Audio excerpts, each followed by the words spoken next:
Okay, hello. Welcome everyone. To those who are watching who are going to be listening from the future, my name is Zenarion. I am a YouTube content creator for Cardfight Vanguard and other stuff such as Shadowverse as well. But today I'm going to be doing a set review for Lyrical Monasterio Summertime Memories. So I'm gonna go through all the cards. That includes the commons and the rares as well, and I'm gonna segment them so that you can easily find.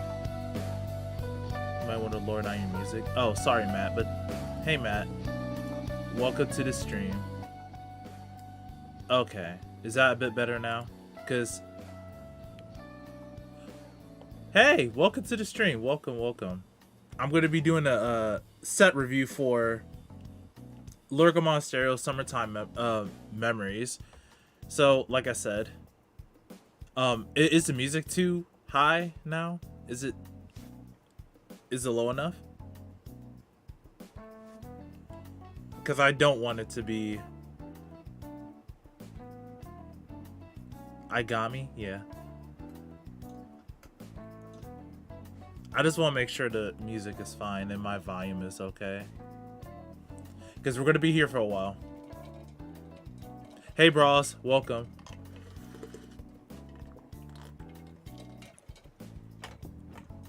Because I'm going to segment the stream into...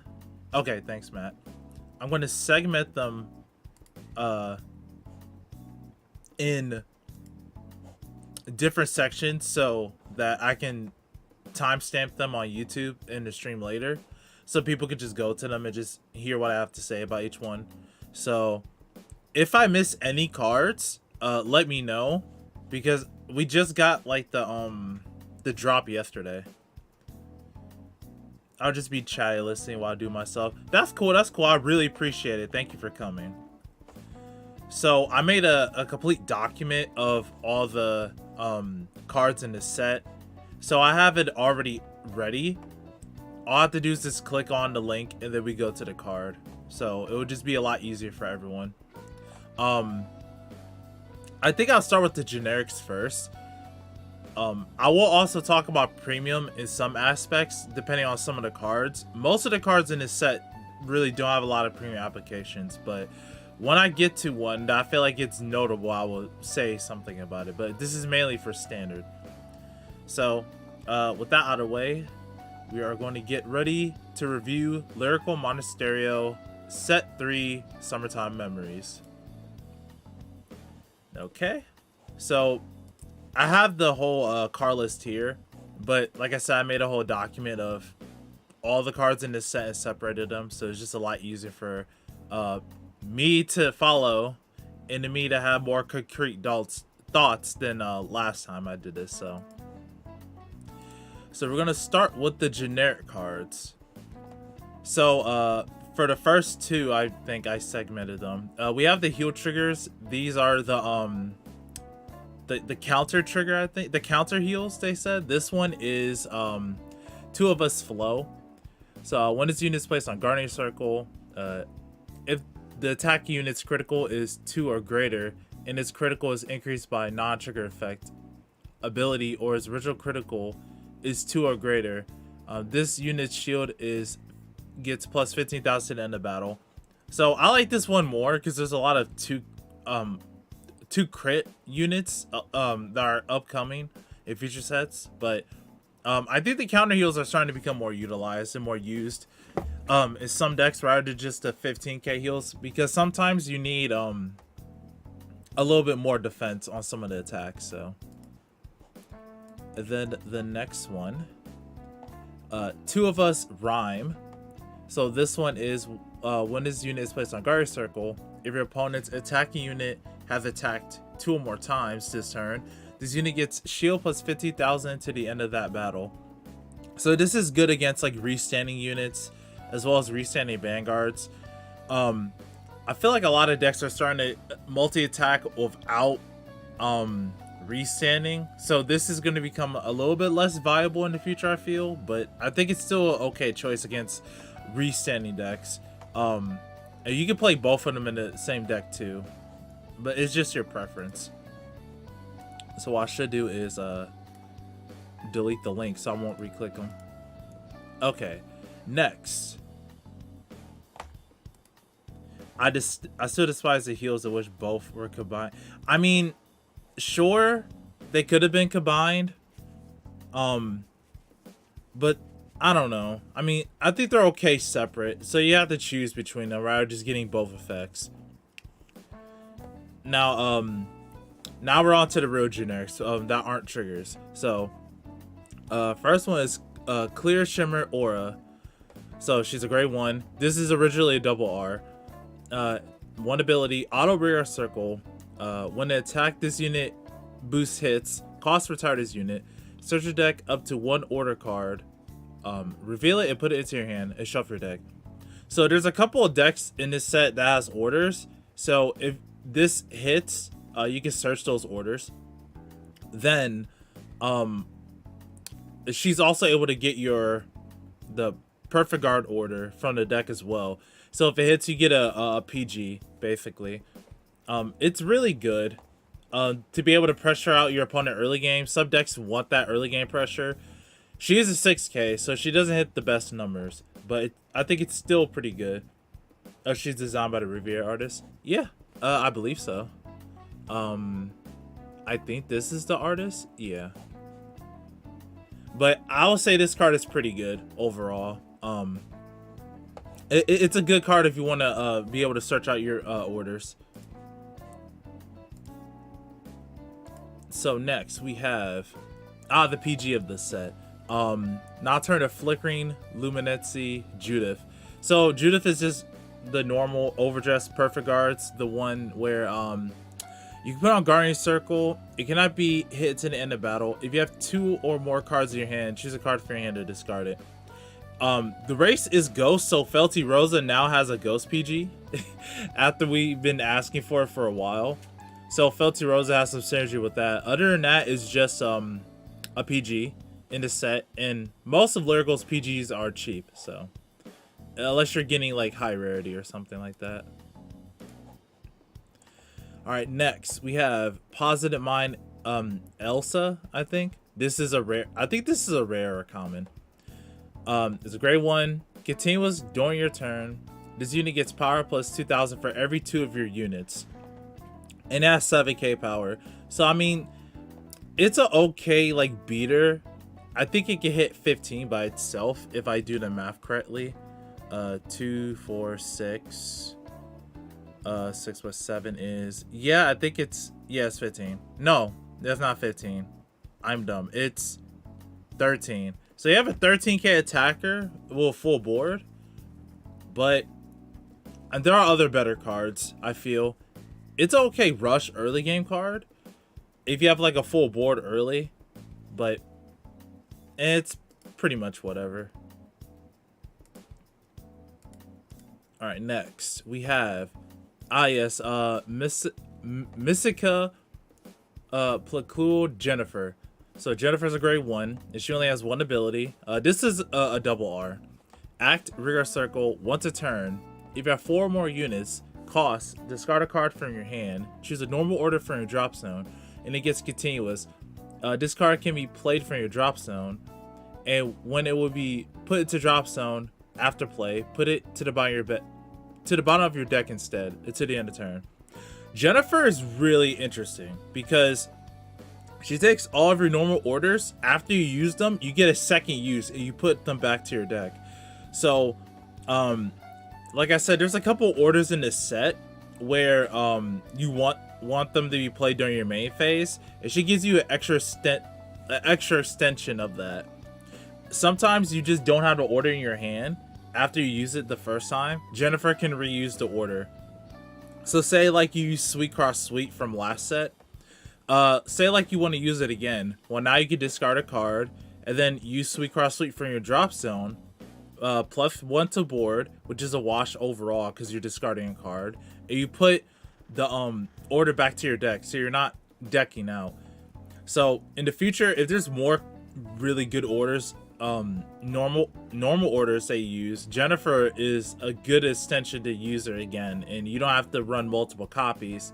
You probably still will, but she gives you an extra usage.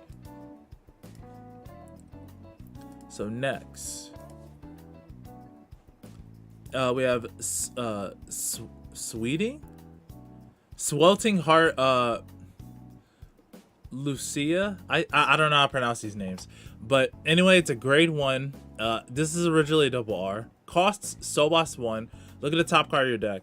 So I'll put this into the generics column because this goes with Kyouka, which we will get to Kyouka, but the fact that it's not once a turn, you can empty out your soul in some decks, and you can just look at the top card for free, and you just put it back. So if there's a trigger, you just leave it on top. I haven't seen much play of this card, but I think it's just an interesting card that maybe could be like really strong in premium someday, or just a good tech option to just look at the top card of your deck in some certain matchups where you want to know, oh, like what's the top card of my deck? Oh, it's a PG. Maybe I can call a card to draw it or something like that. And since it's not once a turn, you can always just keep looking at the top. So, all right, next. Oh yeah, never ending summer Tantum. So she only has one ability. This is a double R as well. Act, regard once a turn. If your damage zone has a face-up order card, which is important, cost Sobos 1. Put a card from your hand into your damage zone face up. Choose a face-up order card from your damage zone and put it to your hand. So some decks ran as like a 2-to-1 tech. There are some games where you just damage your orders that you really need. So something like Kyouka, you only have 4 of it, and if you hit like 2 of damage zone, you're not getting the others. So you can always use this card to get that order face up and just swap it, and you have the order in your hand. I think this is okay. I like Jennifer a bit more though, just because you can just use the order and put it back into your deck. And after you use it the turn before, you can use it again the next turn. This one just kind of just gets the card for your damage zone. This can see play in Laurel, so you can get your winter order to be able to restand your regard. So I think this is a very good, interesting card, just to help out the order decks and not losing their orders. Okay, next we have a Special Days Fusana. So she's a grade 2. I think this is a rare. Auto Rigor Circle. When this unit attacks, this unit gets power plus 2,000 to the end of battle for each of your other units. So at most, I believe she could become 2, 4, 6, 8, 10. An 18k attacker. If you have a full board for free, I feel like that's okay for them. If you have a full board, 18k attacker. Now there are other cards that can hit that number or better, but this one is kind of just needs you to have a board to do it. And decks like Kyrie or sometimes like Alestial or like Lilfa can use a really high attacker. It hits 18k, so it hits a nice number. So it's basically a confirmed 2-card guard, other than triggers or abilities that increase shield. So I think it's a unique card. The only issue is that its base is 8k. It helps Haseritt, which we'll get to later, but for like what it's worth, it being 8k and like you need a full board, especially since in the meta there are a lot of decks that could just mass retire or wipe out your board. It's a risky choice to put in your deck, but I think it's a very decent card if you have any board protection or a lot of like clearing your own board. So next we have large wheel that colors the night, Pyramara. So this is originally double R. It's a grade 2, 9k. Auto, when this card is discarded from your hand during your turn, you may put this card to your soul. I think this card is really good. Now, when this card is revealed, I know it's kind of boring, But the fact is, like, most of the other cards before, it's like when it's discarded during your ride phase or for an effect or something you can put in your soul. This one is just when it's discarded from your hand during your turn. It doesn't say for a cost. You can use it as a cost. It goes into your soul. I played this with Luticia from one of Bushiroad's list, and it wasn't that bad. You kept your soul up. You're able to use Soul Blast a bit more freely. And some decks that need the soul, you can play it in as a way to, you know, not neg as much cards. As well as just some decks that you don't want to, like, really discard your key pieces. You can just put in your soul, and then you can use your soul for something. Some decks can even call her back. So, I think it's a really good card. It being 9k is kind of poopy, but I think it's strong on itself, just being able to discard during your turn to add cards to your soul. Alright, next we have Amy for Rainbow Theophana. Yeah, so I think this is a rare. Auto, when this unit intercepts, either damage zone has more cards than your opponent. This unit gets 10,000 shield. It's in the end of that battle.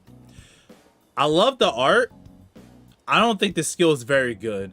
I think this is like, if we get more board protection in the future, I think this is like an okay tech.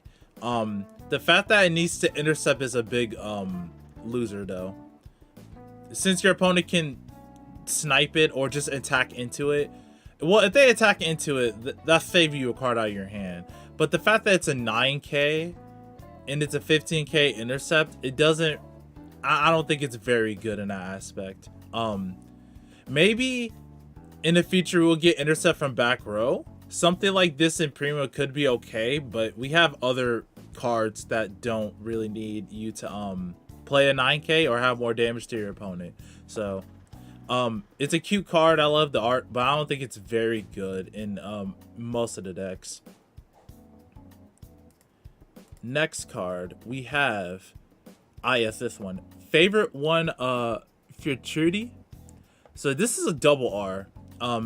And her ability is Auto Rigor Circle, where your Auto Rigor is to return to your hand by your grade 3 or greater Vanguard's effect. Ability. Cost -1. Put this unit into your soul. Draw a card. Choose up to one grade 3 card from your hand and call it to Rigor Circle. So I know this is more aimed for Lilfa, but Kyrie can use this as well. And in Premium, you can use this to extend your attacks. So stuff like Alk or Olivia, or even something like Anj in Premium, a V Anj, you can bound to your rear guards, keep her on board, and you can get an extra attack. Although it costs a CB, you have to call a grade 3. It does add a card to your soul. You do draw a card, so it's like you're still getting the same value, getting an extra attack. It's just for a counter blast, and this goes into the soul. So I think this card is I can see it have a lot of potential in the future and later on if we keep getting more Lilfa support. And Premium, it can probably do some pretty nice extensions in the future if we get more cards. So I think it's a really good card. All right, let's, I don't want to get confused anymore. I'm going to wait. There we go. Okay. All right. Hydrana Awakening, Clear Weather Filling. So I think this is a rare. I want to say grade 2 10k. Auto, when this unit is placed on a rigor circle by your grade 3 or greater Vanguard's ability, this unit gets tons of power to the end of the turn. So I think this card is decent. I think this card is pretty decent. The only limitation I will say is that it has to be by your grade 3 or greater Vanguard's ability, as well as it's a turn 3 card. However, the fact that it's 20k by itself for free, it's like a mini Cathley, but Catflea is a grade 3. This is a grade 2, so that's 5k shield. So you can at least intercept with it or guard with it. It's a ghost, so it helps Felty Rosa hit better numbers. Stuff like Kyrie can use this in her deck if you want to, and other cards in the future as well as in premium. It's just an easy 20k if you use it from a Vanguard ability. So I think it's a pretty decent card. But for Felty, I think it's especially better since it's a ghost and you just get more value from it just by being a ghost. Okay, we're almost done with the generics. So we have Squeeze Out Unity. Wow, I didn't know that her name was Unity. Anyway, it's a grade 2. I think this is a rare. Grade 2 10k. Auto, when this unit is placed on Rigor Circle from hand, cost Countermouse 1. Choose a card from your order zone and put it to your hand. So, I think this is more specifically for Loro and Michu. So Michu, you can take out her cannonball, grade 3. You can place it back later if you want, or take out cards from your order zone that you want to like reuse or discard for a cost or something. But for Loro, you can replace those songs. It doesn't say choose a face down order, so you can choose a face down order, get it back, and place it back in the order zone. I feel like there are some niche uses I'm not too sure about because I don't really play Lorinal, or I haven't played that much of Michu.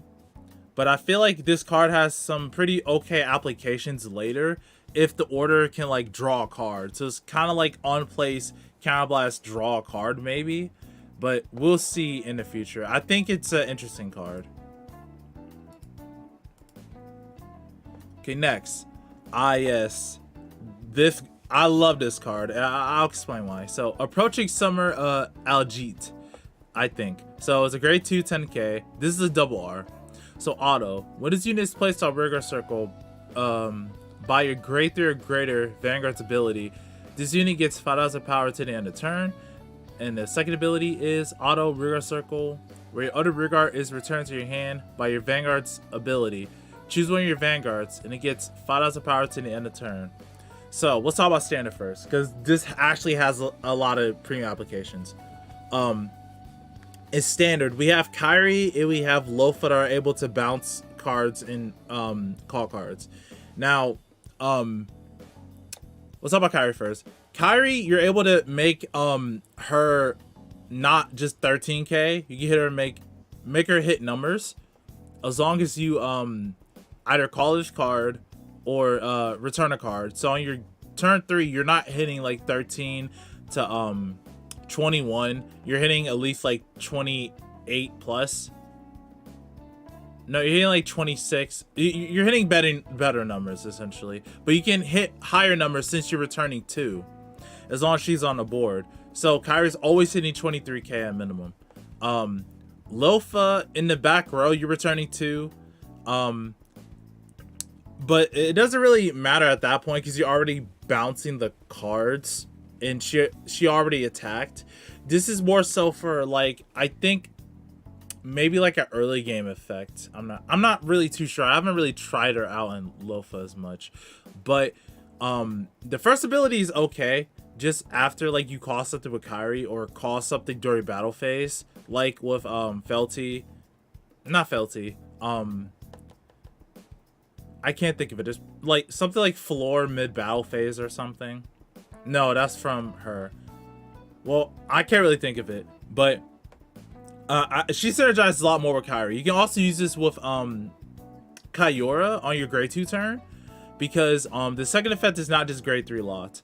So you can have a better early game if you're using Kyora in your Rye line. Now premium, this card is spicy in premium. So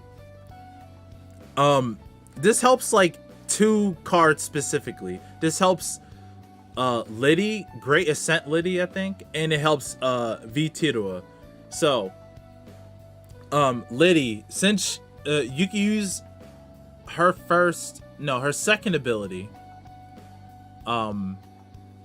during your opponent's battle phase. So if you have her on the field or multiple copies of her, using Lily once, not Lily, yeah, using Liddy once, you can make her be a wall of having massive power. So if you have like 2 of her on board, and then you call a card from like Pumo, and then you use Liddy's skill to bounce it, the Vanguard now gets 10k just for doing that combo. And it gets even more ridiculous if you have multiple copies. As well as it works on herself. I talked to other judges, and other judges say yes. If you have like her and other copies on the board, you check for her as well as all the other copies. So this makes V-Tidua a lot stronger from a Heltrata turn.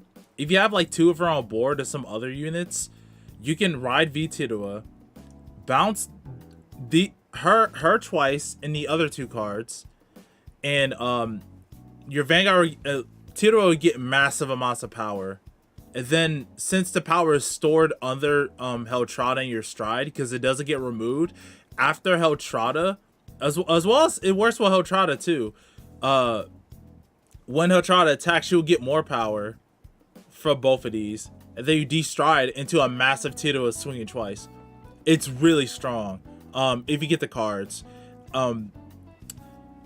There is someone I would recommend to look at, like a Liddy list.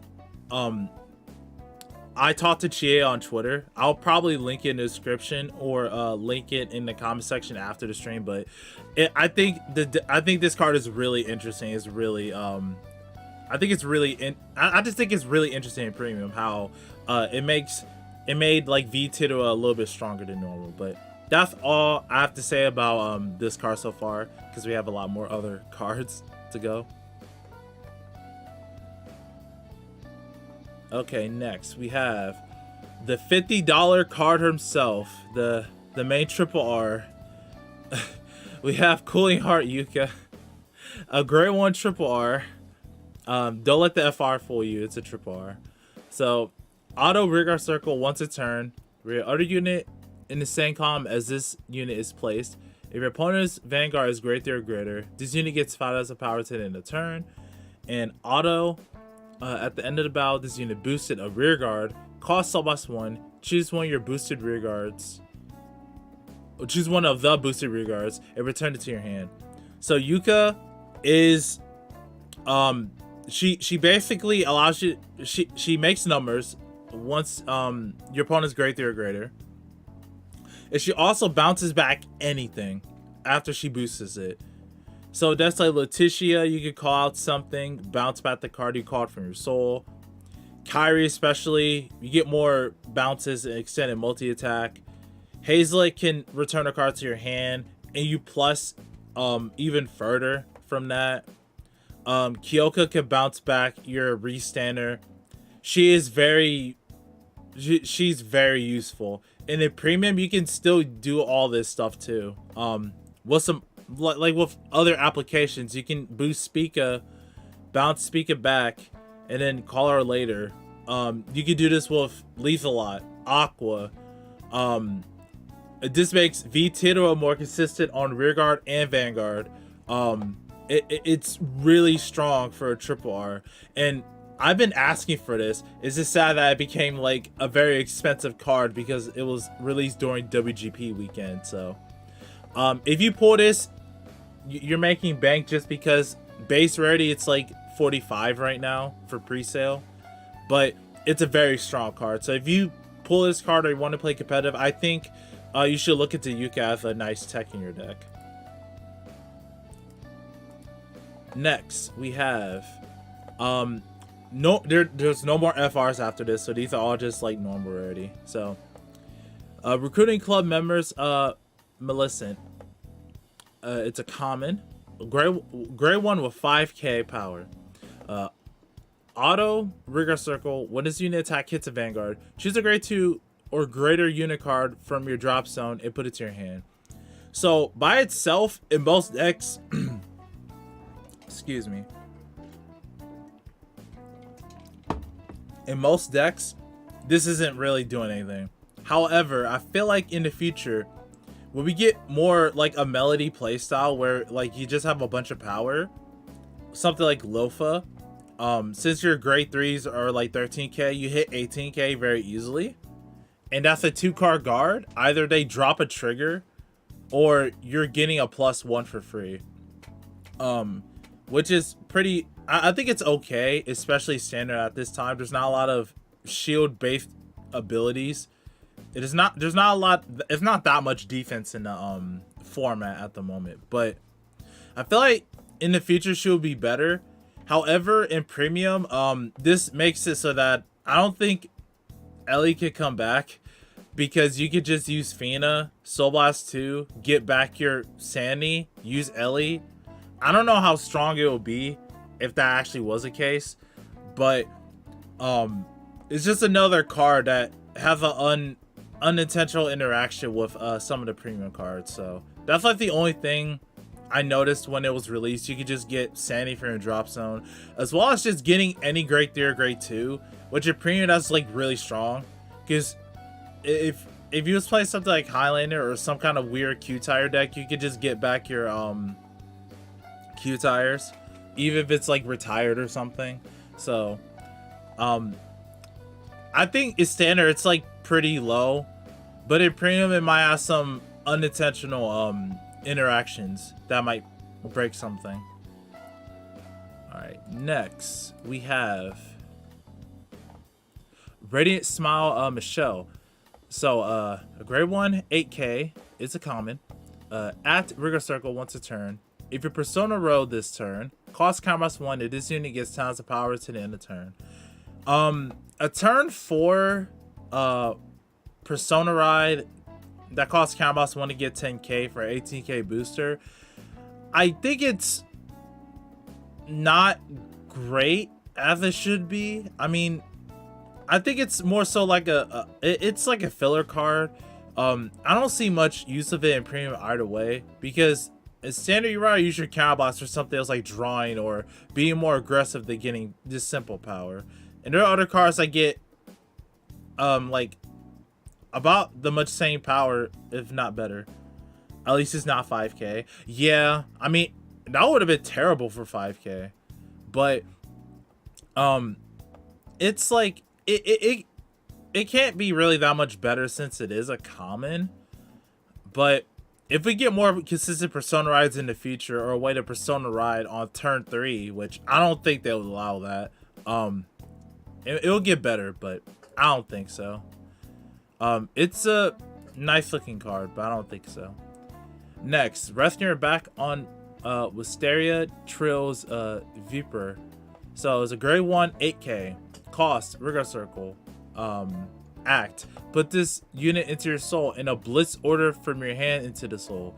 Choose one of your vanguards, and it gets plus 5,000 power to the end of turn. This card is not very good.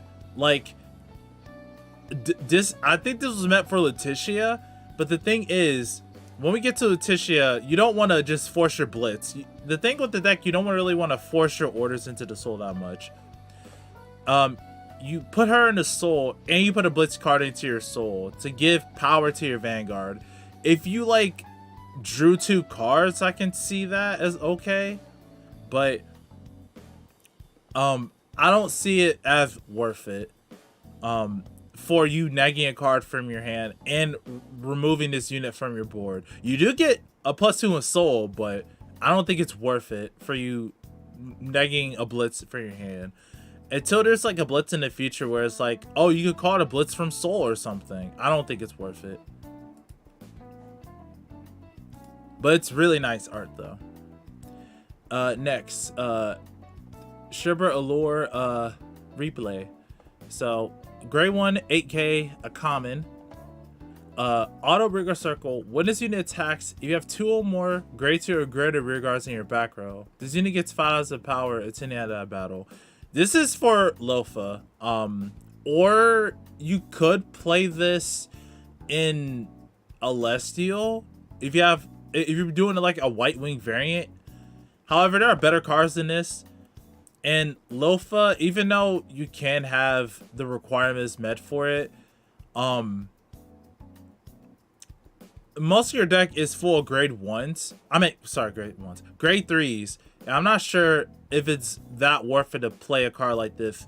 It can attack a Vanguard by itself. So you can just bounce this in like a back row rear guard, like your booster for Lilfa, and you can just call it back, call out a grade 3. So I can see some applications, but this won't really get any better. I don't think it will be any better in the future. Next, we have Playing with Wings, Rakiel. It's a grade 1 common, 8k power. When this unit is put on Guardian Circle, if your background is 2, grade 2, has a grade 2 or greater unit. Oh wait, has a grade 2 or greater unit. This unit gets shield plus 5,000 power to the 5,000 shield to the end of battle.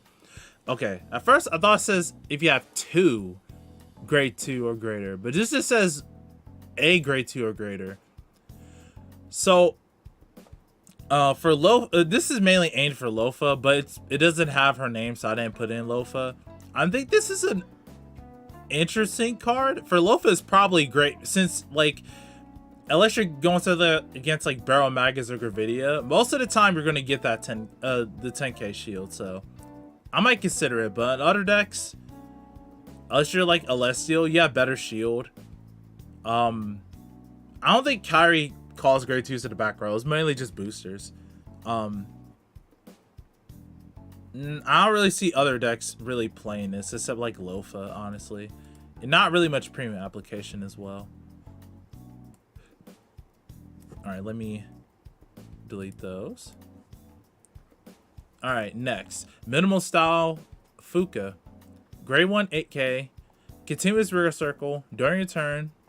This unit gets power plus 5,000, and if your soul has 1 or more cards, this unit cannot attack, it cannot boost.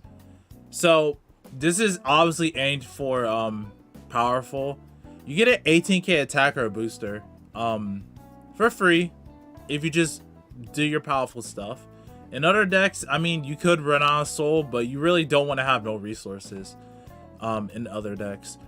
So I think this is a pretty okay card. It's just the fact that it can't attack or boost if you don't have, if you have 1 card in your soul, it can't do either, and it's just there. So it's okay, but not the greatest. Okay, next card, Considerate Committee Chief Shazane. So it's a common, grade 1 AK. Continuous Rigor Circle. During your turn, if your opponent's Vanguard is grade 3 or greater, this unit gets power plus 5,000. A 13k attacker or booster if your opponent's grade 3 or greater. I think this is solid. Like, I don't think in the early game it's not going to do much, obviously, but it's a 13k attacker or booster for free if your opponent's grade 3 or greater. I think it's solid. I don't think this got a FR, but I think this should have deserved a FR to some of the other cards. I think this is just way better. This is obviously not that great in premium because it's 5k shield, but in standard I think it's pretty good. Next, Magic Hour Ballad Mimi.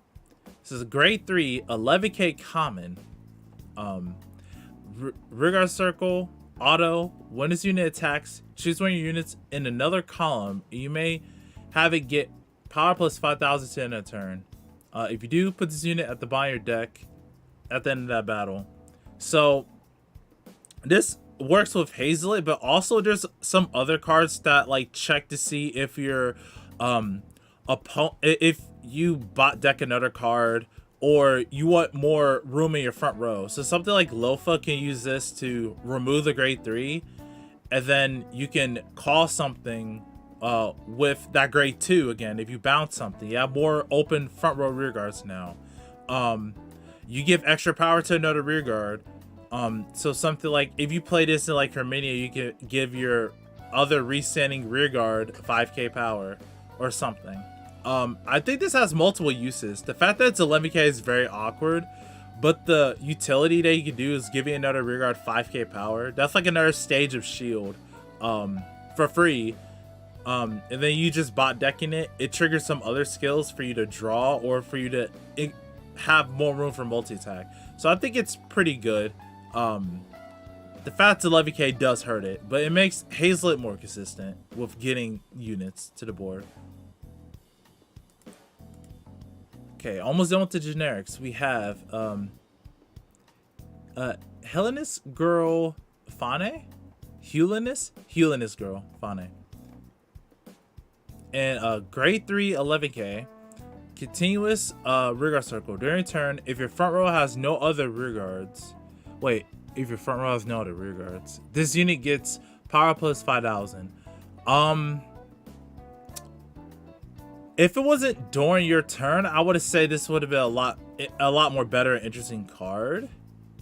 But again, this is more supported towards Haseritt. Because Haseritt gets 2k to this, and then it gets 5k, so it's hitting 18k by itself. However, you have to clear out like one of your you have to clear out front row rear guard. So I don't think this is better than some of the other cards in this set.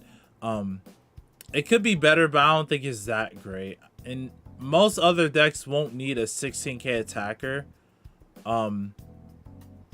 Yeah, other decks won't need a 16k attacker, sadly, so I don't really see it being that useful. Next, Diva of Water Spray, PC? Grade 3, 13k common, continuous Garden Circle. If your order zone has a set order, this unit gets shield plus 5,000. This is interesting. I don't think it's very useful though. I mean, this could work with something like Lilfa because you need a grade 3 and the deck kind of needs shield if you don't play a specific like build for it. But in like other decks, I feel like you have better cards than this than just a grade 3 that has 5k shield. It does hit 13k, so the only issue is that it doesn't intercept. So you have to actually have it in your hand and not on board. So unless you're playing something like some kind of weird order version of Kyrie, or other decks have orders, but you can like, if you play Kyouka, bounce it back. I don't think it's very useful at all. Next, we have Herminia Michu. This is a grade 3, 13k common. Auto rigor circle. When this unit attacks, this unit gets power plus 2,000 until the end of that battle for each different grade among your other rear guards. So you have a grade 0, 1, 2, 3. So this could get 6k power, maybe 8k if you somehow have a grade 4 premium. I mean, at most you have like a grade 1 and a grade 2, so it will be a 17k attacker by itself. I think there's just better cards to play. This is something for like Highlander-ish or mainly Kyouka, since you want different grades on your rigor circles for her order. But I think there's just better cards to play other than this. It does have a base of 13, but I feel like the skill of 2k is a little bit low. However, she can hit 15k by herself. 23 with an AK booster. That's not bad, honestly. But I think there's just better cards to play other than this. Alright, next. We have The Rain is Like a Maiden's Heart, Risley. Grade 3, common, 13k.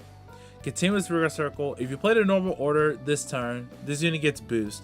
So this is... you don't play this to Luticia, but I feel like in the future, there's like some other decks you want like grade 3s on the board, but also you play normal orders, you can play this. Kyouka can play this as like a 13k booster. But I feel like there are other cards. Well, this mainly works with Kyouka just because of the order. You can do a lot more stuff if you have more grade 3s on your board because you can countercharge one. So, I think this is okay in Kyouka, but other decks, this could be used in Ballista too, but other than that, I don't really see her being played other than mainly Kyouka. Next, we have Return Trip of the Crimson Hour, Maryland. So, grade 1, 8k, common. Auto rearguard. When this unit boosts, if your rearguard was put on the bottom of your deck this turn, this unit gets 5 of power to the end of that battle. So, it's a 13k booster. And like I said, that other grade 3 that's able to just put itself to the bottom of the deck, or something like Ingrid that can just put herself to the bottom of the deck. Just because it's a 13k booster, and if you do it early game, it's a 13k booster as well, which I think Haseritt does as well. It's an interesting card. You could tech this honestly, but at max you're only getting a 13k boost, unless you put power on it. So in premium you can play Shushu with this if you want, but I think this is better cards to play than this in premium with Shushu. And then the last generic card, other than it triggers an OT, Early Afternoon Elegance, Rockleen. This is a grade 3. I think this is a common, 13k. And continuous rear circle during your turn. This unit cannot attack the Vanguard. And this unit gets power plus 10,000 power. Trivia, do you know there's a common version of Kyouka and premium Shushu card? Oh, hey, welcome to the channel. Oh, there is a card for premium. It's not a Shushu card, but it's a Titua based card. It's a, I forgot her name, but you can Soul Blast 1 at the end of the battle if she boosts. If you have Titua as your Vanguard, you can Soul Blast 1, discard a card, and bounce that in the unit in front of it, as long as it's a rear guard. So that's kind of like the only version of Kyouka that's kind of like that, but you need a Titua as your Vanguard. So, but back to this. This can attack a Vanguard. It's a 23k unit. It's a booster for Lilfa, and that's like the only application I could see it for. It's a very big booster for Lilfa. You can just place this behind a Vanguard if you want. Make a huge Vanguard column. Make a huge rearguard lane column. Especially with some of the grade 3s that just get like 5k power, you easily hit over 33k. Like, it's insane how powerful this card is. The fact that you can't attack a Vanguard is a very huge restriction, but it has a lot of utility in Lilfa. So, and we are done with the generics. So finally we're done with the generics. Now we're gonna go on to the other cards. That's pretty dank. Yeah, the card is pretty funny, but I think it's pretty good. Let me do Forita and Herminia really quick.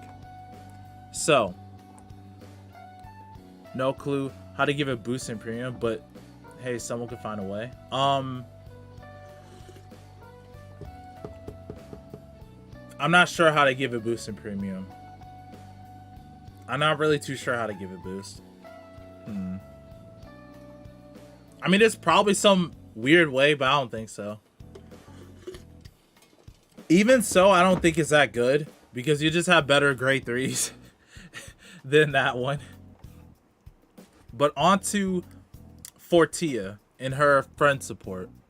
So we have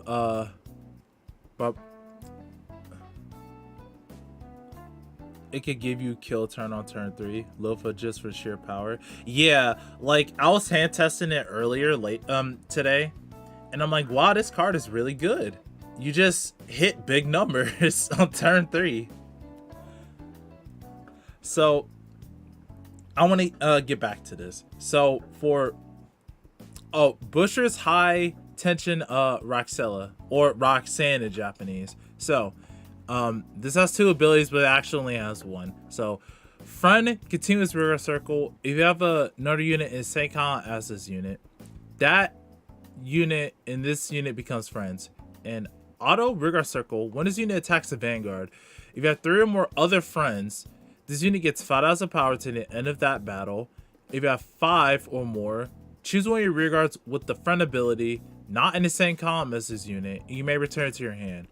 So, she's a 15k attacker, and in the friend deck, you can bounce your other friend cards.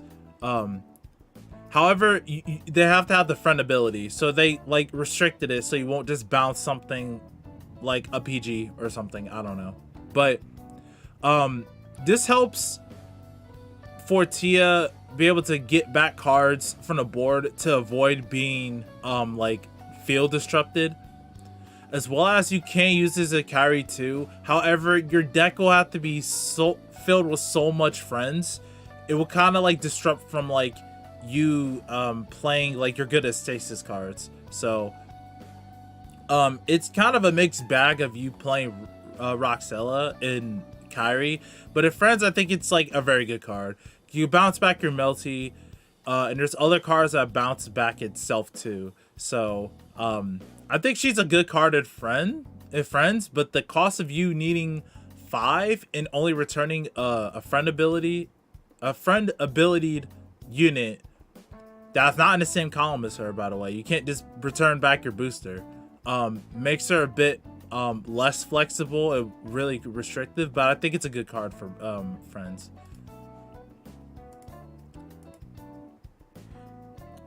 Too many friends, you lose staples. Too little and no consistency. I mean, I feel like it's consistent. It's just that in a Kyrie deck, I don't think it's very consistent at all to try to fit it in there. But if friends, you have so many friends that you can play like other cards as well that value from having the friends. It's worth it, I feel, but not in like a Kyrie deck or trying to mix that in other decks. So the next card we have, this is a double R. Favorite to you, Lil Dila. So it's a grade 1 8k. Rigor Circle, auto. When it's used, boosts a grade 3 or greater Vanguard with 14 in its card name. Cost Soul Blast 2. Choose one of your Vanguards, and it gets auto. It gets red text, so this stays. Auto. Vanguard Circle. When this unit attack hits a Vanguard, countercharge 1. It's in the end of turn. So I don't really think this skill is all too good. The fact that the countercharge is connected to an on hit, it have to hit a Vanguard specifically. If not like Overlord, you can just swing it to a rear guard and resand. At most you can get a countercharge 2 if you hit twice. But at most, like, you're soul blasting 2 to maybe get a countercharge. When the deck uses a lot of counterblasts, since you're drawn with Ducala, you're using Fortia to restand, and you're playing Melty. This kind of helps with countercharge a bit, but it's not consistent since it has to hit a Vanguard. I don't think it's that bad on like at surface. I don't think it's that bad. It's just in practice and me actually playing against it. I don't think it's that great, especially where a lot of decks have a lot of cards and they will not want to get hit from the Vanguard. So next for the friends, we have Expert Flutter Tuena. So auto Rigor Circle. When is unit boost? Cost Soul Blast 1. If this unit gets 2,000 power, it's in the end of battle for each of your other friends. It's a big booster. I think it's okay. I don't think it's that great though. Like, you can use your soul for other cards such as the grade 3 Mermaid that self bounces, and also you need the soul for the counter charger in your deck. Since the deck has little counter charge, you kind of have to play it. Plus, this doesn't have the friends ability, so it's kind of like it's a support card, but it doesn't have the friends ability.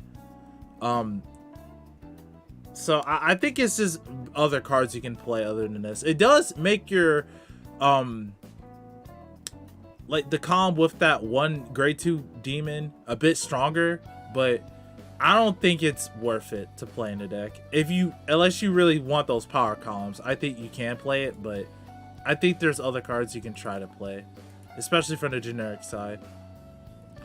Next, Ezra Resonating Holiness Uvel. This is a grade 2 10k. Continuous Rigor Circle. If this unit is friends, it gets auto. When this unit intercepts, this unit gets Tal's Shield to the end of battle. Hey Kukorin, welcome to the stream. Right now I'm on Forita. You missed the generics, but I didn't get through everything yet, so we're still in the beginning. This is going to be a very long stream. So this card suffers the same problem as that common 9k.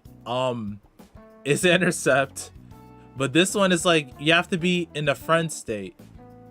Meaning, you have to have a grade 1 friend in the back row. Or just a friend ability in the back row. But most importantly, you need a grade 1 friend, because you're not using a grade 2 friend to get this ability. It's a 50k intercept, again, where most decks can either wipe it easily or just ignore it. I don't think it's that good. I love the art, but I don't think it's that good yet. Well, I don't think it's that good unless you have field protection. So again, it has to intercept rather than just be on place. Get it? And I think the last of the friends card is, oh yeah, this card, Running High Mania. So it's a grade 2 8k. I think this is just a rare. Friend, after friend ability, and continuous during your turn. If you have another friends, this unit gets 5,000 power. So it's a 13k attacker. It has the friend ability, so you can use this early game as well. So if you have like another friends lane, it's a 13k attacker. With some cards, you can hit some pretty decent numbers early game. The fact is just, it's an AK. That's the only thing. Like, it's just an AK.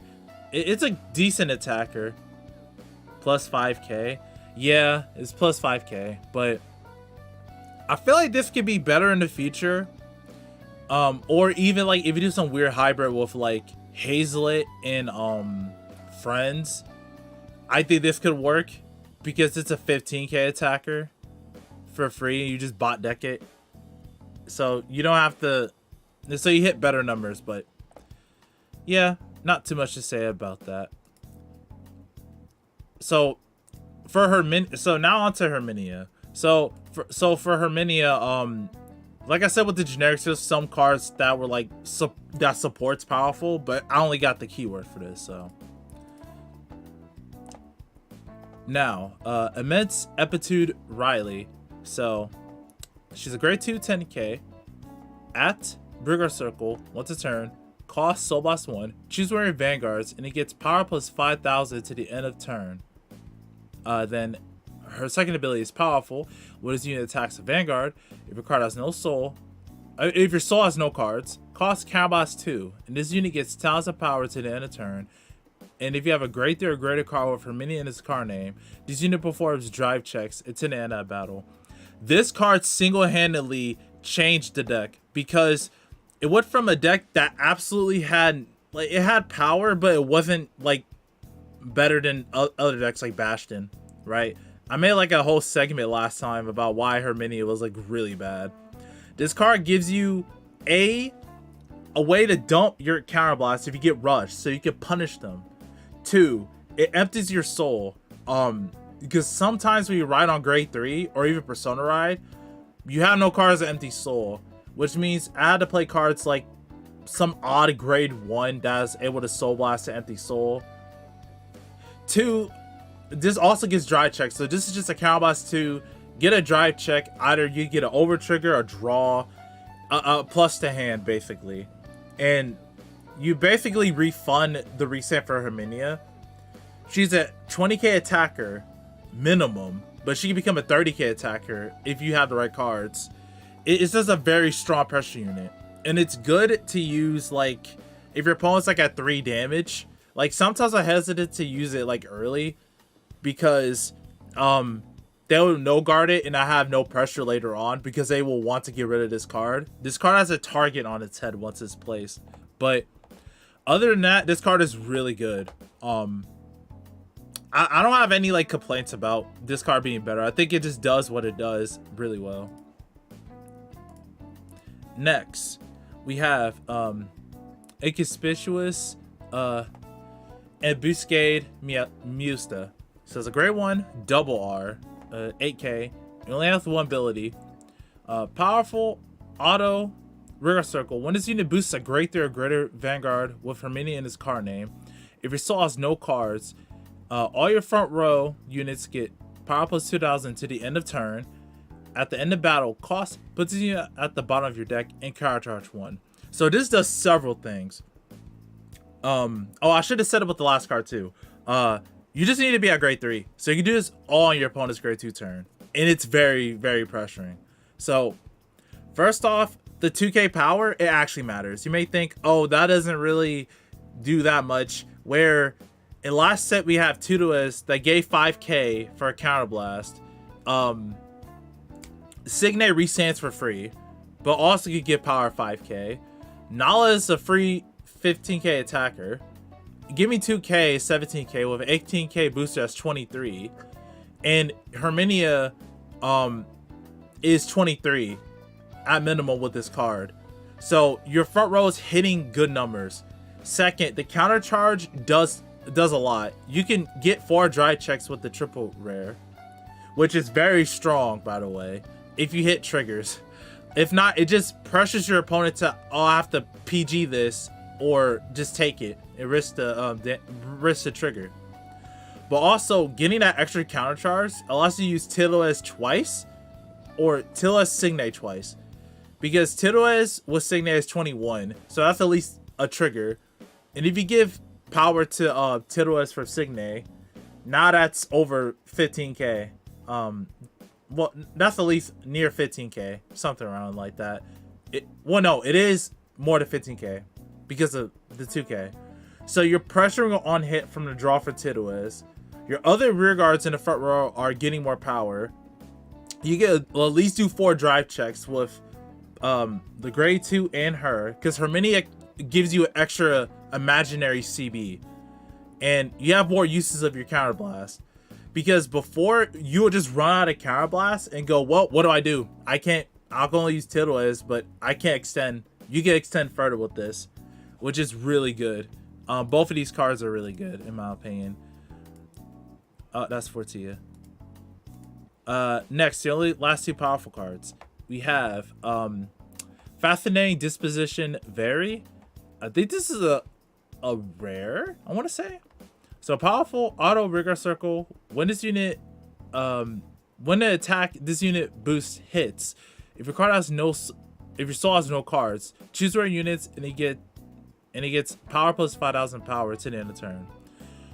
This I tried testing with it. It never really came up. I mean, I guess this is okay. Like if you don't have Signe. And if you're like swinging with your unboosted, like your other lane first. But right now, I don't think there's much use of this, since Signe is like your best booster. And Meowsta is behind the Vanguard circle. So I don't really find much use of this other than just you doping up your other rear guards. I figure out what to do when Deer Days comes out, I guess. Yeah, true. Like it creates on hit pressure for sure, especially in this deck where you just get power for free, sort of. I mean, this could create on early game on hit pressure, since if you like call it behind the Vanguard, just give your other lane 5k if it hits, which most of the time they don't really guard a Vanguard unless it has a crit or they don't want that damage early. So, and then lastly, we have Crepuscule Egrea. So it's a grade 2 10k, a simple ability of powerful auto rigor circle. When this unit attacks, if your soul has no cards, This unit gets power plus 5,000 power to the end of battle.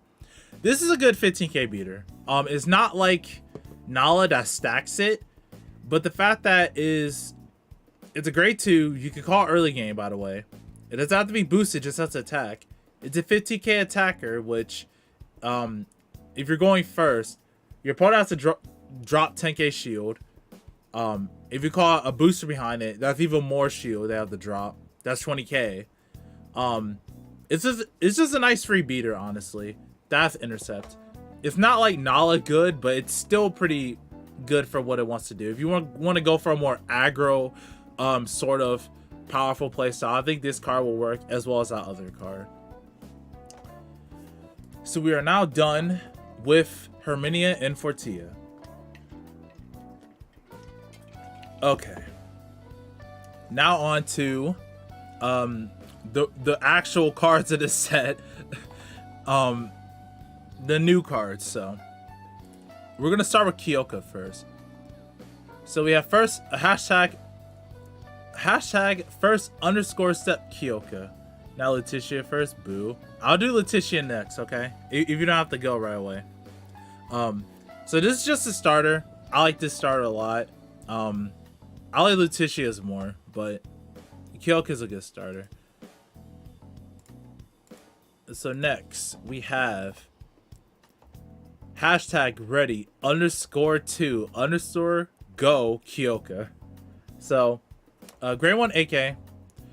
When this unit is rode upon by a grade 2 with Kyouka in his card name, choose a grade from 1 to 3, declare it, look at the top 5 cards of your deck, choose up the one normal unit card with the declared grade or magazine card from among them, reveal it, and put it into your hand. Shuffle your deck. So, this card, I think it's okay. I feel like you can, for Kyouka, for a pure Kyouka deck, I think it's okay.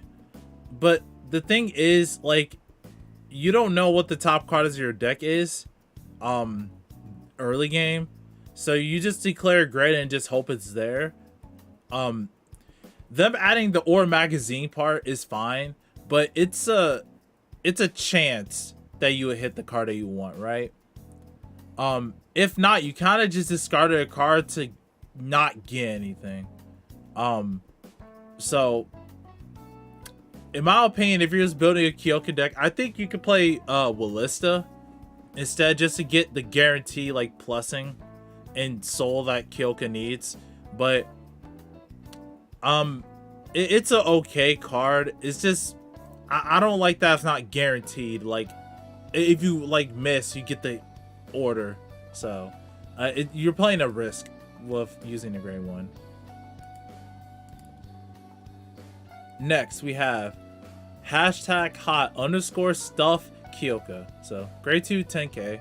When this unit is rolled upon by a grade 3 of Kyouka in his card name, choose the one magazine card from your drop and put it into your hand.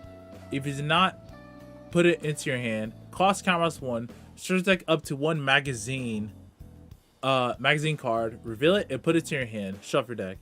I think this is an okay card, because if you do get the magazine card early, you can get it back for free.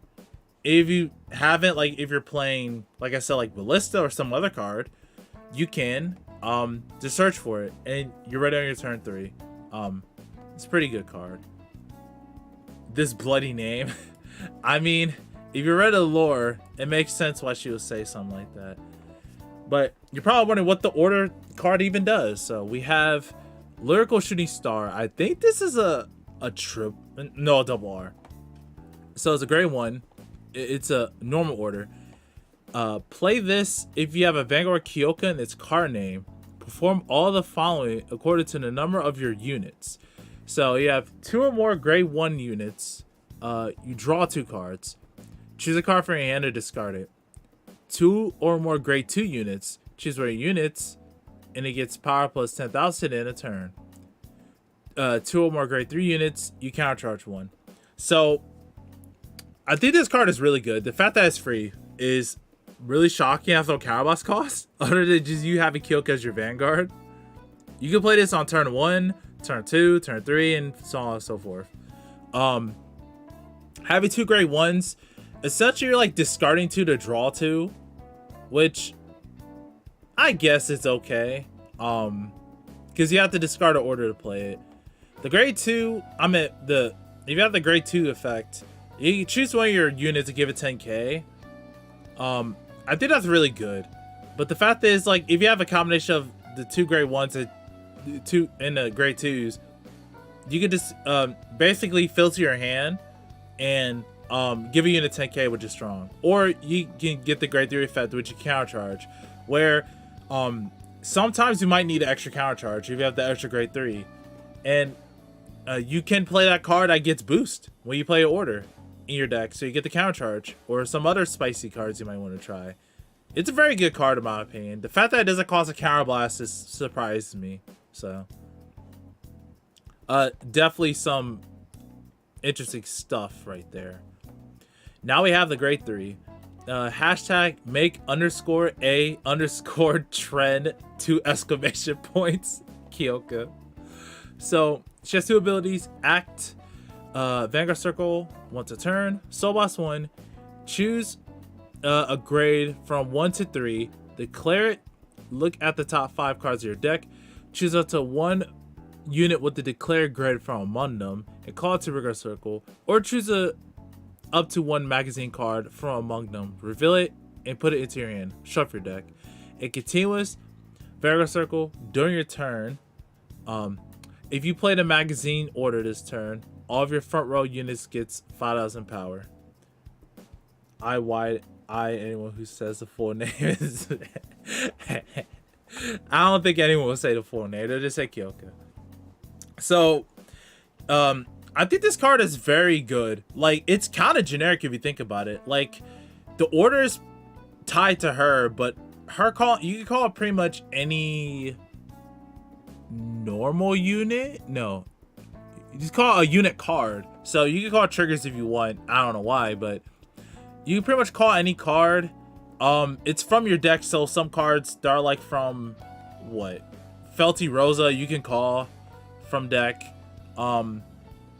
It's a Soul Boss 1, which is really cheap. Let me see. Yeah, which is really cheap, and it's Soul Boss 1+1. The second ability to get 5k, it's a mini persona if you play the order, which that's pretty good, especially since her triple R helps you get more attacks. I think this card is solid. This card, like, with her the main ride line in the order and her triple R is pretty solid. Speaking of her triple R, we have Blue Frontier Archie, a grade 2 10k, and 2 abilities. So continuous Vanguard Circle during your turn. If you played a magazine order this turn, this unit gets power plus 5,000. And auto Vanguard Circle once a turn. At the end of the battle, your grade 3 or greater Vanguard attacked. If you played a magazine order this turn, cost counter mouse 1, soul boss 1, Sandus unit. So this card is basically like a well, it resets after your Vanguard attack, so it's kind of like Esperadia in a way, or when it attacks. But either way, with Kyouka's skill, she's a 20k attacker that resets. That attacks twice. Yeah. And on Persona, it's even higher numbers. And for the cost of Counter Bossing 1 to Soul Bossing 1, you restand. I think it's pretty manageable in the deck. You just have to manage your soul, since you do tend to use a lot of soul with Kyouka, and if you're having this, that's 2 soul a turn. And your magazine order, you need ways to recur it. So this is more of a finisher or pressure card, which I really like. Also, it's drawn by K, which I really like too. I just like this art. It's very blue. Next, we have early adaptor Lovista. Oh, Lolisa. Anyway, great. She's a grade 3, 13k. I think she's a common. No, she's a rare. So act, cost, retire this unit. Choose a Lyrical Shooting Star S from your drop and put it into your hand. This card is good. You can run as a tech. Like I said, you have Jennifer as well, which you can play. Or you can use this. She is a grade 3, so you can use the order first. You know, get all your benefits. Retire her, get the order again. And you have like another grade 3 that can add more orders to this turn. You know, like that set one card that's like on place. You can use another order for the turn. You can do it twice if you want to. This card just facilitates to that. So I think it's a pretty good tech for the deck, and something that I was really hoping for, that we'll get recursion for that, for the order early on in the reveal season. Next, best of choice Ludima, grade 1 8k. I think this is a rare. A fun fact, she was also in her in the lore of Kyouka. She was a part of her I think her podcast, so she was the one mainly doing research and stuff. Anyway, at Rigor Circle, if you have a grade 3 or greater Vanguard with Kyouka in its card name, cost puts this unit to your soul. Choose a grade 2 or greater card from your drop zone with a different name as your Vanguard and put it at the top of your deck. So this essentially, if your opponent retires Archie, yeah, I'm just gonna give it back. Or any grade 2 or greater rear guard. I mean, unit card. You can't put PGs, you can't put triggers, obviously. You can't put Persona Ride, which is funny. They don't want you looping Persona Ride, so this card is good, honestly. Like, if you have some like cheeky strategy to annoy your opponent every turn, this card can extend that, as well as you can't really put her back to the top of the deck, but she allows you to get an extra use of the one unit you called from Kyouka. So I think it's really good for the deck. And the fact that it's a rare, it's really good. That would have been like a double R. Okay, next we have Saturn Fortune Lorena. It's a great one. Oh, 7k power. It's a common. So, continuous Rigor Guard Circle. If your drop zone has a magazine card, this unit gets power plus 2000 power and shield plus 5000. So it's a 9k attacker booster and it's a 10k shield. I think there's better cards for you to play than this. Especially since you need it in your drop zone. You kind of want to use it over and over. You don't really want it in your drop zone. However, I think it's okay as like, if you want more shield in your deck, I think it's an okay option, since you can always just leave one in a drop zone and just recur another one. Because you always search for one. As well as like in the early game, if you use it, you have more shield. So, again, I still think they're better cards, but if you want, I think it's a good option for you to add to your deck. Next, Can't Stand the Heat York. Okay, grade 1, 8k. She's a common. And she has one ability. When this unit is placed on the rear guard from hand, cost Soulbox 1. Look at the top 5 cards of your deck. Choose the one Lyrical Shooting Star S from among them. Reveal it and put it to your hand. Shuffle your deck. I think this card is pretty decent. I don't see many decks running it, since the line itself kind of just searches it, and then you have cards that just recurs it, like the grade 3. But to search for more of the order, I think it's a pretty good card. Has to be placed from hand though, so you can't place it from Kyouka. But it looking top 5 for a Soul Boss 1 is kind of iffy. But if you want more consistency to find your orders, I think you can play this card if you want. If you have bad luck finding it, or it goes into damage. And I think this is the last of the Kyouka support. Well-informed Femdem? Fedem, yeah. Grade 2, 10k, common. So at Rigor Circle, what's a turn? If you play the magazine order this turn, cost Counterbalance 1, and this unit gets tons of power to the end of the turn. Now this card, compared to the Persona Ride one, I think this one is a lot better. The fact is, you can countercharge if you have a grade 3. So basically, if you play the order, if you already have a face-up counterblast, you can countercharge and then use it. So basically, it just it sort of refunds for the cost, but I don't know. It can refund the cost even after you play it. So I don't think it's that bad if you have grade 3s or like another grade 3 on your board, and it's 20k, which is a pretty decent. It's a pretty good number. It boosted by 8k or even greater. So if you're playing like that 13k, it's a 33k lane, which is really good. Especially if something like Archie in the other column, they have to deal with a 33k lane and a restanding 20 to 30k. So I think it's an interesting tech. I think it's a pretty interesting card I like to try. And that is all for Kyouka. Next, let's do Luticia, since one Brawlers have to leave in a couple minutes, I feel. But let's just go through Luticia really quick. So we have the starter, physical training from scratch Luticia. Is this a normal overdressed starter? I will say Luticia is one of the best decks from the set. I won't say it's the best deck, but it's one of the best decks that are performing well in the meta. So staying in evening on off days Luticia. So she has one ability, auto. When this unit is rolled upon by a grade 2 with Luticia in his card name. Cost: put a card from your hand on the bottom of your deck. Search your deck up to one cursed play card, reveal it and put it to your hand. Shuffle your deck. This card is pretty good. You just search for any of the cursed cards that you need, which I'll get to what the cursed cards do, but you can have the option between the blitz one and the normal order one. You can also put your over trigger or triggers back into the deck, which is really good. But yeah, I think it's a solid card for the Rye line. You just get what you need, and you need it fast. Oh, okay. So the next one is Cursed Sugar Sparkle. I believe this is...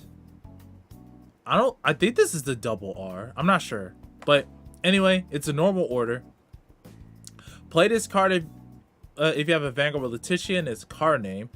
Put this card into your soul and soul charge 1.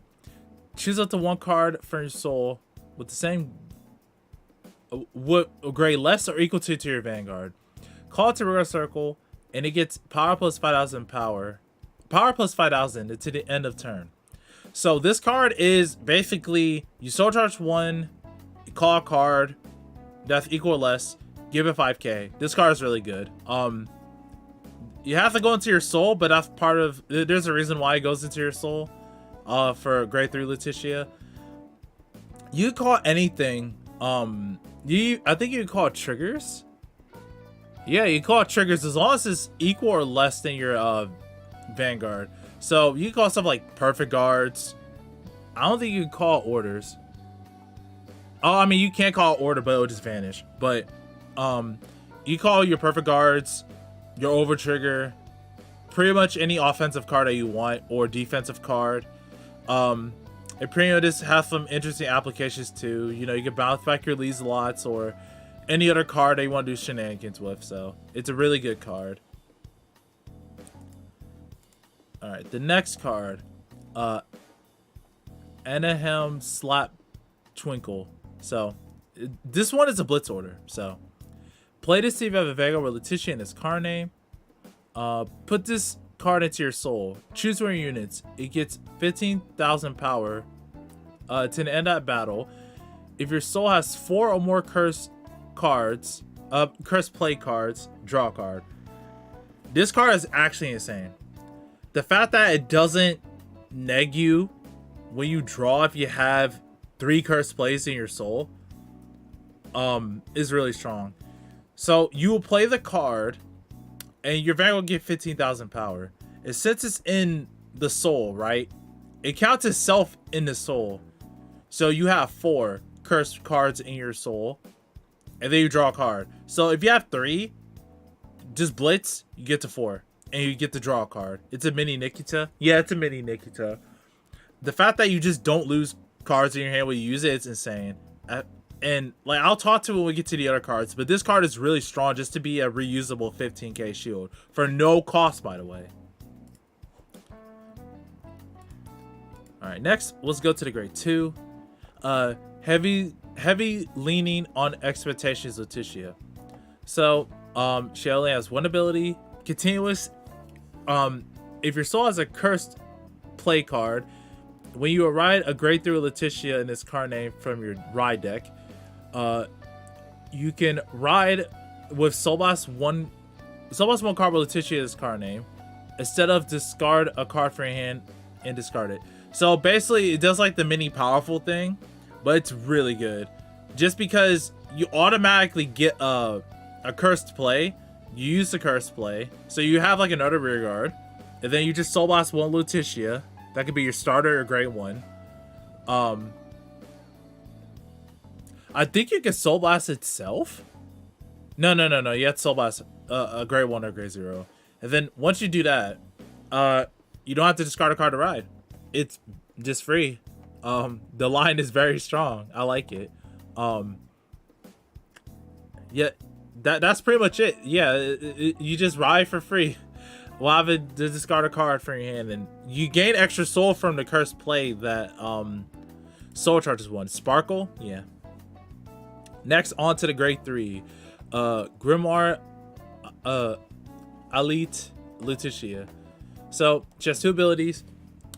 Auto Vanguard Circle. When you play in normal order, this unit gets 5,000 power to the end of turn. And Auto Vanguard Circle once a turn. When this unit attacks the Vanguard, cost counterblast 1 and perform all the following according to the number of cursed play cards in your soul. 2 or more, draw a card, and this unit gets 5,000 power to the end of turn.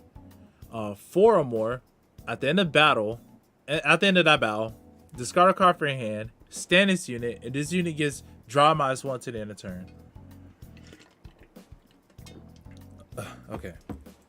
Sorry. So, at first, I thought this card was very mediocre because you just kind of just restand and get some power, and like you don't really finish games off. But this card has a lot of... It's the deck itself, but this card itself is just really solid. For one, it's on attack, counterblast 1, draw a card. By the time you get to grade 3, you should have 2 cards in your soul. If not, then it's okay. You really want the 2 cards. If you have 4, you're essentially restanding for a counterblast 1. You're not really negging anything. Since you draw first, and then you discard after your drive check. So if you play something like vanilla draws, you can just discard a draw. Or if you check like bad cards like a grade 3 or drew a grade 3, you can just discard it if you want. You don't lose anything when you restand. So she's a good 23k attacker that swings twice. 33 on Persona. It's just a really good card, and I like it. Next, we have her triple R. Overflow Happiness, Narushita, I think. Grade 2 10k. 2 abilities. When this unit is placed on Rigor Circle, if you have Vanguard with Luticia in this card name, look at the top 3 cards of your deck. Choose 1 card from among them, put it into your soul, put the rest of your bomb deck in any order. And Auto Rigor Circle. When this unit attacks, if your soul has 2 or more cursed play cards, this unit gets 5,000 power to the end of that battle. If your soul has 4 or more cursed play cards, 15,000 power instead of 5,000. So this card, at first I thought it was very bad, but it's a good card. The fact that it's a free on place, you could try to turbo out your like cursed play cards. If not, you could just do it to filter out your deck of normal units. So any cards you want in your sold out normal units, you can put it there. Again, you have Sparkle that can call cards from your soul, so it's another toolbox. And you can play cards like Jennifer to use like any discarded cursed play cards like Sparkle to call more stuff out. Like it's very good for the first event, just being able to thin out your deck. If you play something like Kyouka, you can bounce her back and reuse her again. You just have to be mindful of your soul into your deck. And the second ability, 25k with 4 other curse plays is very strong. That's already demanding like near 15k shield, but with a booster it's pretty much 20k shield, which is ridiculous if you get 4. And this is good just to, after you're like Luticia Resand, just to dump all your triggers on, because it's just a huge attacker. And like I said, if you have something like Kyouka in the same column, you can just bounce it back and it's safe. So very good card. Next, the rest of our support, we have In Search of Something Big, Blair. This is a great one, 8k common. Rigor Circle, auto, when this unit boosts, if your soul has 2 or more curse plays, this unit gets 5,000 power to the end of that battle. Not that great, honestly. There are actually better cards than this. I mean, this could be sort of used on like your first grade 3 turn just to pressure, but I don't really see much use of trying to play this card. Like, you don't want to force your curse plays that early. You don't want 4 by turn 3. I mean, it's great if you do, but forcing it out, you're losing a lot of value, since you could just gain a plus on your turn 3 and then go in on your turn 4. So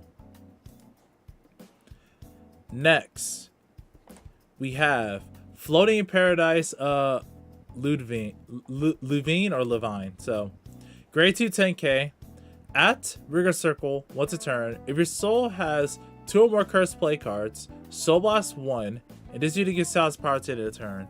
Now, I will like talk about this, but let me go on to the next card, I believe. No, it's not this one. I think it's this one. This card, there we go. So, class is boring, Motit. This is just a rare, I think. So, grade 1 AK. Auto, when this unit is placed on Rigor Circle, if you have a grade 3 or greater Vanguard with Luticia in its card name, cost Counterboss 1, choose a cursed play card for your drop zone and put it to your hand. So, these 2 cards are really good together. For one, you can Soul Blast out the cursed play cards. So, if you need more defense next turn, you can Soul Blast Anaheim. If you have like, if you could cycle between Anaheim and like your Sparkle and stuff, if you have like 4 in Soul already, but you want to like reuse Sparkle in that same turn, you could Soul Blast Sparkle, call her out, get it back. Now you could use Jennifer too, which I tested with all 3 of them. It's up to you what you would like to do, but this one gets you your Blitz Order, which I said already in 3 in Soul is a free 15k and a draw, so you don't lose any shield once you do this. This is a counter blast into Soul Blast, but this is 20k for a Soul Blast 1. You could do this easily on turn 3. That's very strong. And yeah, this is only a one-time use, but you have something like Kyouka, you can bounce it back if you want, or you can just call it from Soul from Luticia to get cards back. These 2 together are very strong. I love the combinations you could do with this. You have a decent early game, as well as recycle back your orders. Since sometimes you use all your orders, or most of them are in damage, sometimes you have to discard it to Perfect Guard sometimes. You can't get the back, but you can with these 2. So, and the last card is Literacy Act Carissa. It's not Clarissa, it's Carissa. So it's a grade 3 13k. So auto Rigor Circle, when this unit attacks the Vanguard, if your soul has 2 or more cursed play cards, cost Soul Blast 1, this unit gets 10,000 power to the end of that battle. At the end of that battle, put this unit in soul. 23k attacker. You basically just use this card for the cost to Soul Blast. I think it's okay. Like I said, you have the grade 2 Death Interceptor that stays on the board, and it doesn't make the same numbers obviously, but it's just as strong, and it has more utility in the main phase than this, which is in the battle phase.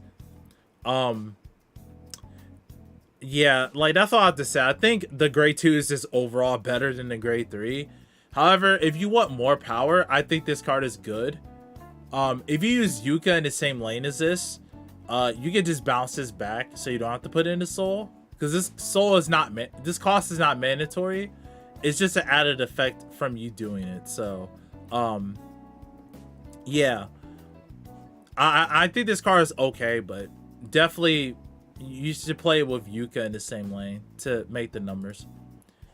And yeah, that's all for Luticia. I think Luticia is like really strong. I'll say my thoughts about all the lines and stuff at the end. So we got through Kyouka and Luticia. Give me a moment, because we got 4 more and my voice is starting to run out. But we're gonna get through this. So next we have Haseritt. Brand new star Haseritt. This is just a starter. Yeah, this is just a starter that everyone in D series has. Nothing has changed about that. Next we have Bounty Gelt Geet. Gout is Geet. Bounty Gelt Haseritt, or Haseritt, sorry. So auto, when this unit is rolled upon by a grade 2 with Haseritt in this card name, choose up to 1 grade 2 or less normal unit from your hand, call it to rear circle, and until the end of turn it gets power plus 2000 and red text auto rear circle. At the end of the battle, this unit attack the vanguard, draw a card, and puts you at the bottom of your deck. So for this whole entire deck, it's basically your attack with your rear guards, and then at the end of the battle you draw and you put them to the bottom of the deck. Now to draw, you do not have to put them at the bottom of the deck. You draw, and then the effect you put them at the bottom of the deck is not tied to the draw. So if anything happens to them during that, like if you bounce them back or they go into soul, you still draw, and then the other effect puts them at the bottom of the deck doesn't resolve because that's not a part of the cost to draw. So just want to make that clear, because there are a lot of things you can do with Haseritt that can negate this put it at the bottom effect, like with Kyouka. So next we have the grade 2 undecided white true white Haseritt. So when this unit is rolled upon by a grade 3 with Haseritt in this card name, cost soul plus 1, choose up to 1 grade 3 or less card for your hand and call it to rearguard circle. If you call a card, draw a card. So I think this is pretty okay. You're able to convert a soul into basically a wash for your hand. It's like what rolled upon Melty. Yeah, what rolled upon Melty. Just in a right phase. So any like one placed abilities can activate, and you just replace the card that you drew anyway. So I think it's really good. Now onto the grade 3, we have Indensuritt's Palette Haseritt. So she only has 1 ability, and that is act once a turn, cost Camus 1. Choose up to 5 of your normal unit rear guards, and until the end of turn, they get power plus 2000 and red text. Auto rear guard circle. At the end of battle, this unit attack the vanguard, draw a card, and put this card at the bottom of your deck. If you choose 3 or more cards, this unit gets 1000 power to the end of turn. Now, 1 second. Okay, there we go. Just want to make sure the music is still playing. Okay, so Haseritt. With this effect for a Camus 1, you're able to like you're washing. Well, okay. Normally you're washing with this if you're not using any like stuff like going to the soul to draw a card or bounce it back to draw. So all of your rear guards that attack a vanguard will wash, but you maintain your hand size and you clear your board. I think Haseritt is really good by itself because it doesn't really require you to have like specific rear guards. It's just kind of, it just does its thing. It does her thing. she does her thing without much restrictions. So any deck in the future, like if you want to combine with Haseritt, makes her really interesting and strong in that aspect. Now,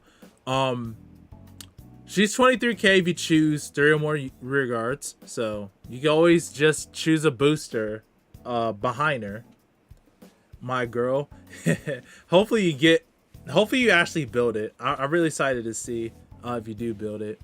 But I think Haseritt's really good. I think her support just needs a little bit more push, but I think Haseritt's a really good and interesting card. Next, her triple R. Adorable shooter Calflani? I think. These lyrical names.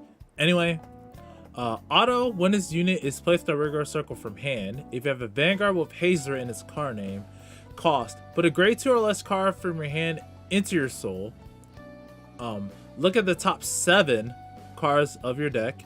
Choose up to 1 grade 3 with a power with 12k or less, a grade 2 of 9k or less, a grade 1 with 7k or less from among them. Call it to regular circle. Shuffle your deck. If you do not call a card, draw a card. So this is where in set 1 we had all the weird powered units like a 9k grade 2. They have indirect synergy with this card, because for trading a grade 2 or less card from your hand, you can call a card to board. Now how strong that card you play is dependent on how strong a card is by itself. I think this card is really good because she can convert like a dead card or something you don't want in your hand into a better card, and she checks top 7 then top 5. And if you don't call anything, you can just draw a card, so it's not really like you're missing out or anything. You just put a card from your hand to draw a card on place from hand, and you can put it to the bottom of your deck from Haseritt's skill, and if you draw more into her in the future, you can just keep doing the same thing. So I think it's a very good triple R.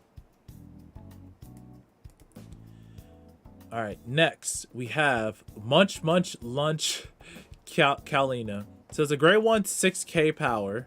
Remember, the triple R wants the odd number unit. So when your Vanguard is put to the bottom of your deck during your battle phase, if you have a Vanguard or Haseritt in its card name, this unit gets plus 5,000 power 10 in a turn. So this can actually get very large, since if you attack with your front row, 2 are put to the bottom of the deck, so this gets 10k power. Yeah, this gets 10k power as a booster. And there's another card that can extend more attacks, but if you have this behind that last attacker, you have a big swing. And Haseritt gets this 2k power, so she becomes an 18k booster for essentially a Counterblast 1. Yeah, Counterblast 1. Best card name in the set. Exactly. Hey Chie, I actually talked about your card earlier, but I was like way earlier in the stream, so you get to hear me gushing about how good that card is in premium and shouting you out. So this is the man who's the Liddy master, the one who's been essentially testing the deck and making Liddy really good. So, but this card, I think it's okay if you get the right conditions off, but yeah, I think it's okay, but I think there's probably better cards they can play. I love the name though. All right, now this is the double R I was talking about. Any color bubbles shining grade 1 6k. When this unit boosts the rear guard, if you have a grade 3 or greater Vanguard with Haseritt in its card name, this unit gets power plus 5,000 to the end of that battle. At the end of that battle, /1, choose one of your back row center rear guards and move it to an open rear guard circle. Front row rear guard circle. So this gives you 4 attacks. And the Vanguard booster the Vanguard card behind Haseritt, you can move it to the front row rear guards, and you can essentially get another attack. So like I said with Kalina, you can get 10k power and move that card to the front row. I think it's an interesting card, honestly. Moving the center row back row card is pretty interesting. Now, if we get more attacks in the future with this will be really interesting. But I think she's a really good double R, and especially since the triple R can like fetch it and call it, is really good. Next, we have Calm Benevolence Maim. So it's a 12k. I'm at 12k. Grade 2, 8k, and she has one ability. When this unit is placed on Rigor Circle, if I beg or Haseritt in its card name, this unit gets power plus 5,000 to the end of turn. It's a free 13k. Well, no. Yeah, it's a free 13k. It's 15k with Haseritt's skill. But honestly, I feel like there's other cards you could play to hit the same number. The fact that it's only an 8k is so that the grade 2 can her triple R can fetch this out. But if this is like your best target, I feel like there's other cards you can play instead of that. Next, we have Shape of Cat's Cradle Sylphia. So grade 2, I think this is a rare, 8k, and she has two abilities. Auto Rigor Circle. When your other unit is put on the bottom of your deck during your battle phase, cost Soul Blast 1. This unit gets 10,000 power to the end of turn. And auto Rigor Circle. At the end of the battle, this unit attack. No, yeah, at the end of the battle, this unit attack hit a Vanguard. Cost. Put this unit on the bottom of your deck. Draw a card. A countercharge 1. This card is really good. It is not just good in like Haseritt, it's good in Felty Rosa too. So you can bot deck your stuff and you can Soul Blast 1 to make her an ATK attacker. With an on hit, you put in the soul, so you refuel her cost. You can draw 1 and countercharge 1. But also this is good at Haseritt just because you can get a 20k attacker and demand higher shield for an on hit. I draw and I countercharge 1, so you refuel for Haseritt, as well as draw an extra card from Haseritt's red text, which I explained earlier. Moving her to the soul and drawing is not tied to the draw is not tied to putting it in the bottom of the deck. That's just an after effect. So if it hits, you draw 2, countercharge, and you refuel her cost, which is really good. But also in other decks, like I'm thinking of trying her in Lilfa because you have big powered rear guards in the back row. If you leave this lane with a grade 3 behind it, it's hitting 21 minimum. But with other cards that get 5k, this is a decent on hit column, which it can remove itself. It gives you some draw power. So I think this is a very good card that's like, it's tailored towards Haseritt, but that's a very good generic application to it too in some decks. And the last card for... Oh, wait. I already did this one. Oops. Anyway, that's Haseritt. I already did that card by accident, I think. Yeah. So, let's do Mediell. So, to work hard Mediell, this is just the starter. Sorry, I don't know what is up my nose, but to work hard Mediell, this is just a starter, same as all the other overdress starters.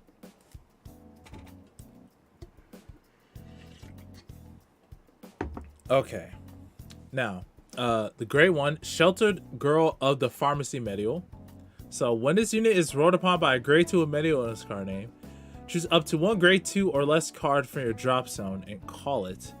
If you caught a card, reveal the top card of your deck. If it's a trigger unit, rest the called. If it's a trigger unit, rest the called unit by this effect. So, you will know that Mediell's playstyle reveals on you, revealing the top card of your deck. So it's kind of like a B series lottery sort of gimmick, but she also calls cards from drop zone. So this card, you can essentially like you get back your Rye line target. So if you discard like a grade 1, you can get it back, and then you can plus another card from the top of your deck, which I think it's good. So cards that might like can't be really called for hand for effects, like if it's placed like from an ability, you can call it, or something like that. Something like Nanami or something. But it's pretty sad if you get a trigger unit, you have to call it as rest. But it's still a +1 to your board. You can use as a booster, as a cost for other effects, and so on and so forth. Next, we have Makey Smiles, Bloom, Mediell. So when this unit is rolled upon by a grade 3 of Mediell in its card name, look at the top 3 cards of your deck, choose the 1 card from among them, put up the top, and discard the rest. So you get to set up what you're going to reveal for your grade 3, and it's okay for you to discard the rest of the cards, because I'll go to the grade 3 and you know why. Okay, so we have Faunia Skolis Mediell. So she has 1 ability, act, cost, counterblast 2. I know that's heavy, but listen for a sec. Counterblast 2, reveal the top card of your deck, and perform one of the effects below, depending on that card's type. So normal unit, put the reveal card into your hand, choose a card for a drop zone, call it to rigor circle, and that called unit gets critical +1 to the end of turn. Trigger unit, countercharge 1, choose a card for a drop zone, and call it to rigor circle. So Mediell, the counterblast 2, you essentially +2 if you get a normal unit. You don't discard any cards. You get the normal unit that you stack or revealed. Call a card for your drop zone. So that's +1 to hand, +1 to board, and it gets a crit. So I think that's good value for a counterblast 2. You call any card from your drop zone. Don't call order though. And if you get a trigger unit, you countercharge, so it's counterblast 1. You still +1 to your rigor circle, but also you can leave the trigger on top. So now your opponent knows what trigger is coming. So if it's a crit, they know they have to prepare for it. Or you can manipulate the top card of your deck to fake them out of that. So if you don't want that trigger on top, you can play other cards to manipulate the top card of your deck, and then you can still see, oh, it's a trigger, I can still leave it on top or do something else with the trigger. So and the grade 2 sets up for that. If you don't want a trigger, don't put the trigger there. You can put a normal unit to +2 and get a crit on that regard. And the fact is, this isn't locked on turn 3. You could really pressure out your opponent in the early game. So next, her triple R, Dearly Flowers Elise. So she's a grade 2, 10k. Continuous rigor circle. During about this unit attack the grade 3 or greater unit. This unit gets power plus 5,000, and the second ability is auto. When this unit is placed on a regard from drop zone by the ability of your grade 3 or greater card with Mediell in its card name, this unit gets continuous red text. Auto rigor circle. At the end about your Vanguard attacked, cost soul boss 1, stand this unit into the end of turn. So the idea is to call this card from Mediell. She gets a crit, and if you have any triggers, you can put it on her for after your drive check. But you attack with a 2 crit rigor lane. That could be 15, or if you put more power on her, she can be have more power. And yeah, this is a 2 crit that resands. Taurus is bad. It's basically like, yeah, it's basically Taurus for Mediell, if you can get the effect off, which you should be able to. That's one of the 1 counts of the deck. But not only that, you can also play mind games with your opponent. just because you have a trigger first, you can like they expect you to give it to your rear guard, but since this already has a crit, you can give it to your other rear guard that doesn't have a crit. So just some mind games in that aspect. So the 5k being 15k is pretty good. Yeah, it's just a continuous 15k attacker, but it's a good triple R, and it gives Mediell a lot of pressure. Next, we have Silas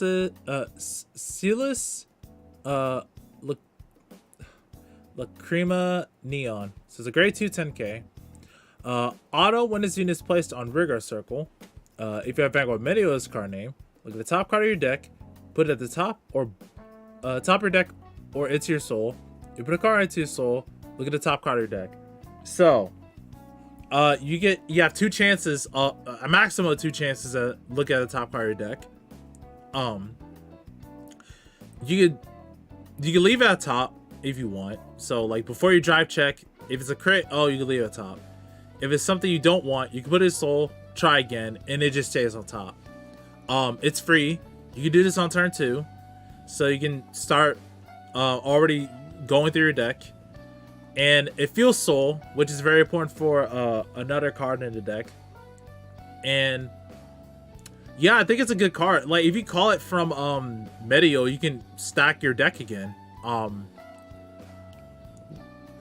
can stack your deck again if you want. So it's kind of like Hexaor beats Lottery, sort of. So I like the idea of the deck. Next, we have Diva of Apnis, Asteroid, I think. Grade 1, AK, I think it's just a rare. Auto drop. When your Rigard is placed by the ability of a greater or greater Vanguard with Mediell in its card name. Cost, Caramouse 1, and call this card to open Rigard Circle.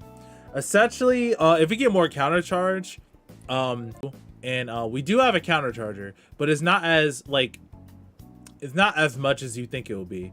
But this card is essentially hey, if I use this card to guard, I could get it back on the field as an AK booster or attacker. So anything in the future that has retires a cost, you can easily call this back. So and I think it's a pretty good card. We'll just see what kind of future utility that will have. This is the card, the double R. Meddlesome Wellness Committee, Phyllis. Phyllis, yeah. So grade 1 double R. At Rare Circle. Once a turn, cost Soul Blast 2. Choose one of your grade 3 or grade Vanguards or Mediell's card name. And it gets 5,000 power. Until the end of turn. It gets 5,000 power. And the cost of this unit's original active ability becomes Caraboss 1. So, and the second ability is Auto Rigor Circle. When this unit is placed on Rigor Circle from drop, this unit gets 5,000 power to the end of turn. So, instead of Mediell being Caraboss 2, she's Caraboss 1. For Soul Blast 2, as long as you maintain your soul and this card doesn't get removed, Mediell either is a Caraboss 1 a +2 or Caraboss 1 a +1 and guarantee a trigger. And if you do call this card, which you can, to get your counter charge later on, she gets 5k, so she's a 13k attacker or booster. So in premium, you can do some funny stuff with this. It's not that great though. You can use it with a Shushu Stride that basically just makes it Caraboss 1. I think like you draw 3 and you get 20k in a crit. That's pretty much it. But you can't use it for something like Anj or anything. So still a good card because it makes Mediell really cheaper. Next we have Refreshing Bisking Jute. Grade 1 7k.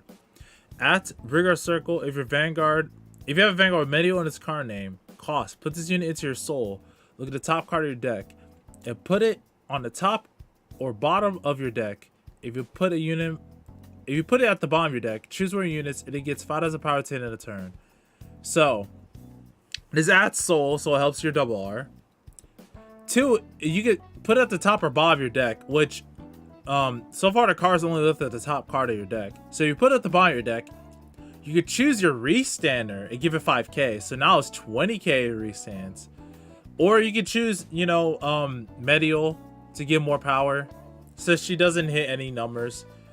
Or you know, you can just give the power to any unit that you feel like will help. So I think this is a very good card, because you could also call this back out from Mediell, give it a crit, use this effect. No, you call it back out, use the effect again, and give another unit like 5k power if you want. So I think it's a really good card. It has 7k power, but a utility is there, which I like. Next, we have Refreshing Breeze, LU. Grade 2, 10k. Continuous guard circle. During the battle, your Vanguard Mediell, in this card name, is attacked. This unit gets shield plus 5000. A grade 2 is basically like a vanilla Vanguard. I'm a vanilla 10k from V series. I think it's okay. Especially since Mediell can revive cards. You can call this back for an intercept and just intercept and have 10k intercept. I think it's really good, especially since, like I said, you can stack your deck. You could purposely stack this to have more shield and other stuff. And reviving cards, especially like you can use this as a way to revive in the early game. So like if you discard this for a Rhyline, call it back out, and you have a 10k interceptor. So not the greatest power, but a decent amount of shield. Okay, next we have Flapping Sound of the Wind, Chris Gel. So it's a grade 3, 13k common. Auto, when this unit is placed on rearguard from drop, choose what avails with Mediell in this card name. And this unit gets 5 to power 10 in a turn. I mean, it's an 18k. If you reveal the normal unit, 18k in a crit, I don't think it's that strong. It's a free distribution of like 10k power, but like I don't think it's that good. You have other cards that you can play from older sets and in the new one. I think this is the last one. Yeah, lastly we have Sudden Shower Lucella, grade 3, 13k. Cost at Rigor Circle once a turn. If you have a Vanguard with Mediell in its current name, cost, I know I said that twice by accident. Look at the top card of your deck, put it at the top or the top of your deck or into your soul, and this unit gets power plus 5000 in a turn. If we get more countercharge options, I can see this as a very good way for you to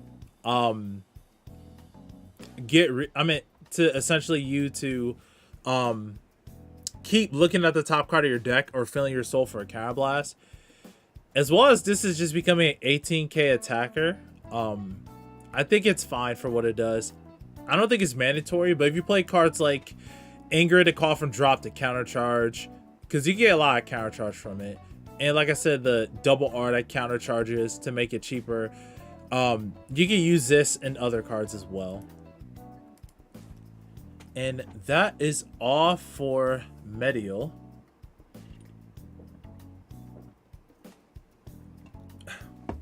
Hit the 2-hour mark at this point.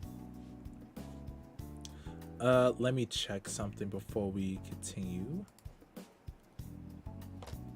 I'm just gonna reset this. Then okay, now we're gonna do Lilfa next, and then lastly will be Michu. All right, so for the start, we have super large scale newbie Lilfa. So this is just a starter, same as the overdress starters. Nothing's really changed. All right, next we have extra large room Lilfa. So when this unit is rolled upon by a grade 2 Lilfa in its card name, choose up to one grade 2 or greater card from your hand. Call it to your back row center rearguard circle, and it gets boosted to the end of turn. If you call a card, draw a card. So her theme is calling grade 2 or greater rearguards, giving them boost, and you get value from that. So This is okay. You get a very large Vanguard column. At minimum, you get like a, well, if you're not running odd number grades, you get like 20k. But with a 13k, it's 23. That's really hard to guard if you're going first. So, but you also net a card, so you also don't lose the draw that you're calling for from that card. Next, we have Beth Love Moment Lilfa. So, auto when this unit is rolled upon by a grade 3 with Lilfa in its card name, choose one of your grade 2 or greater rear guards, and you may return it to your hand. I don't think this card is that good. Like, it depends if your opponent doesn't like remove your board.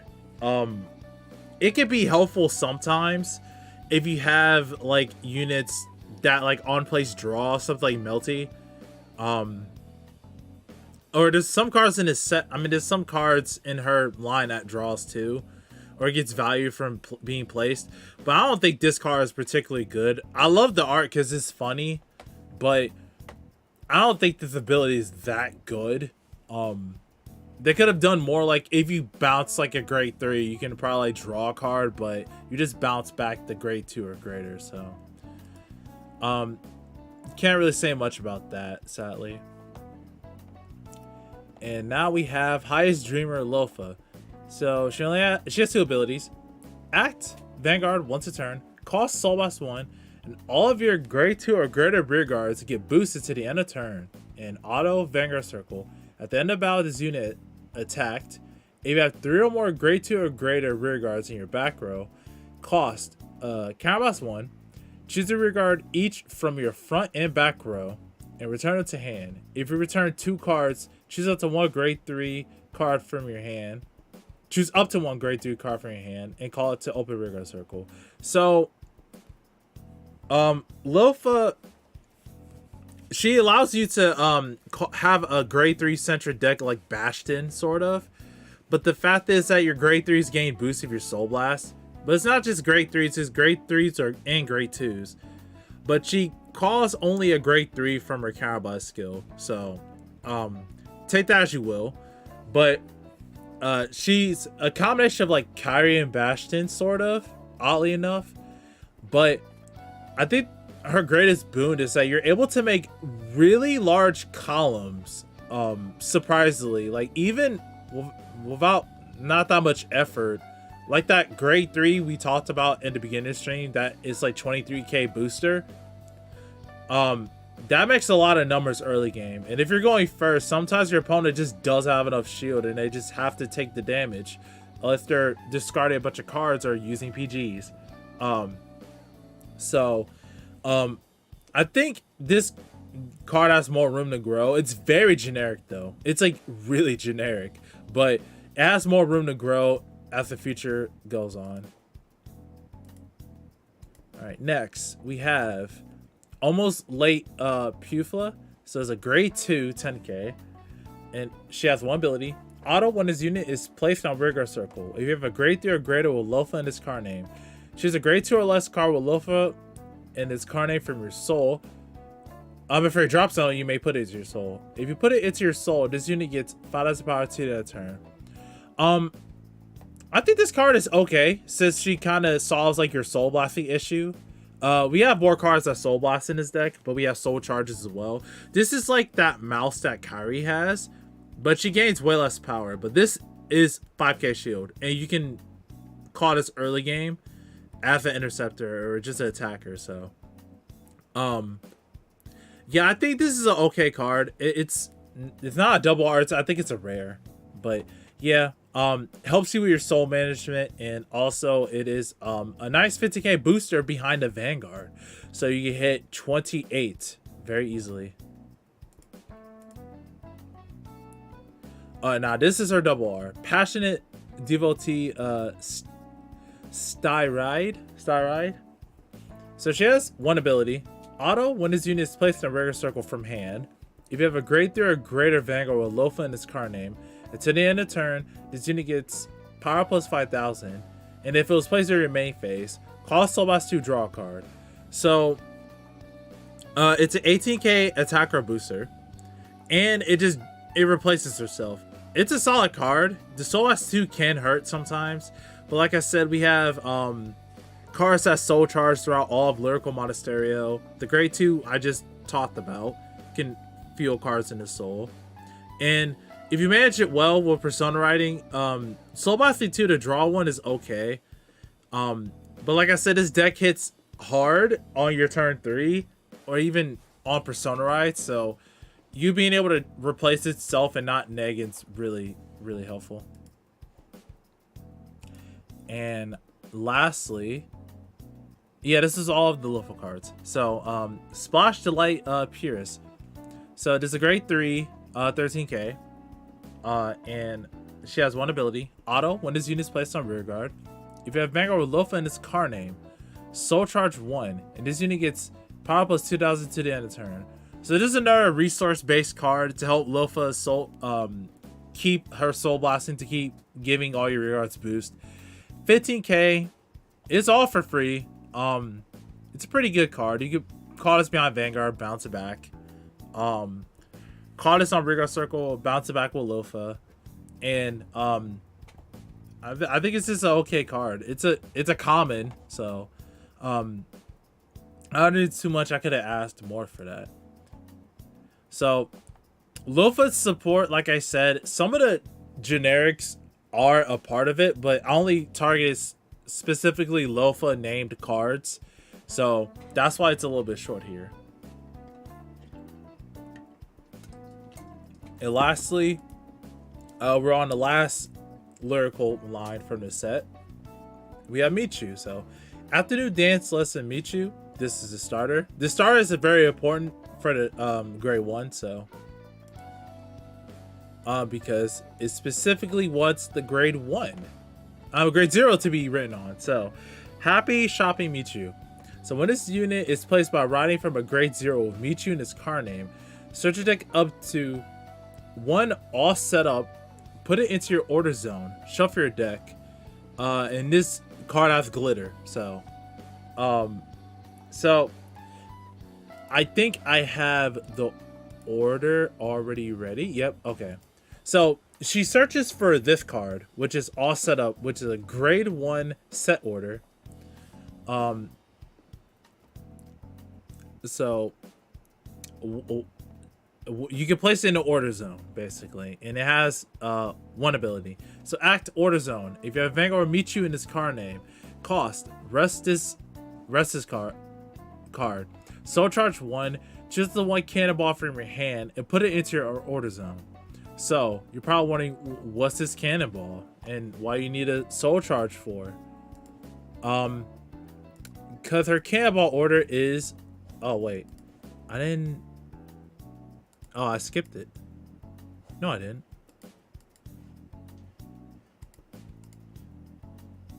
No.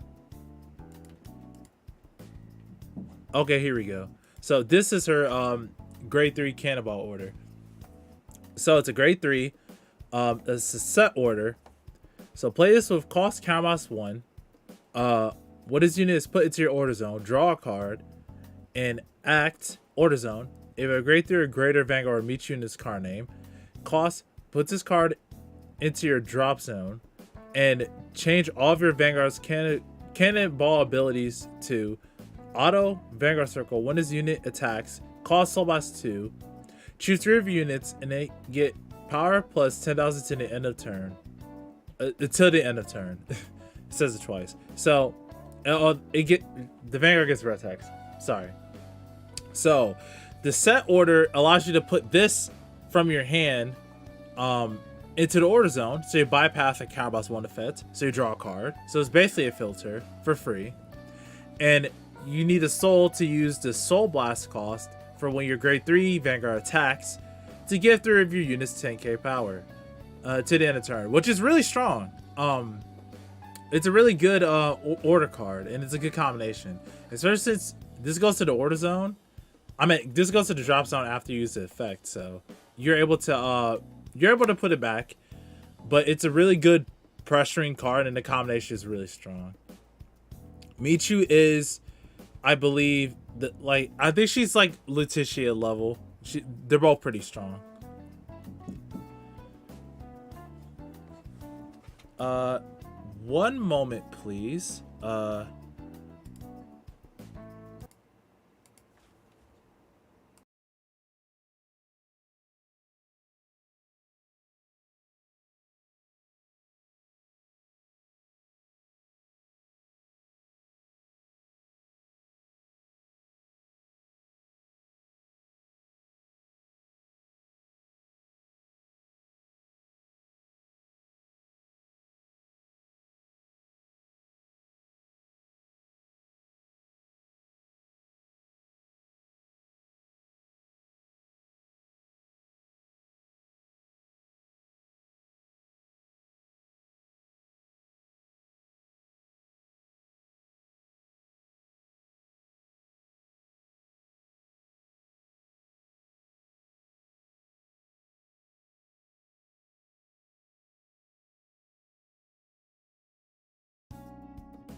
Okay, I'm so sorry about that.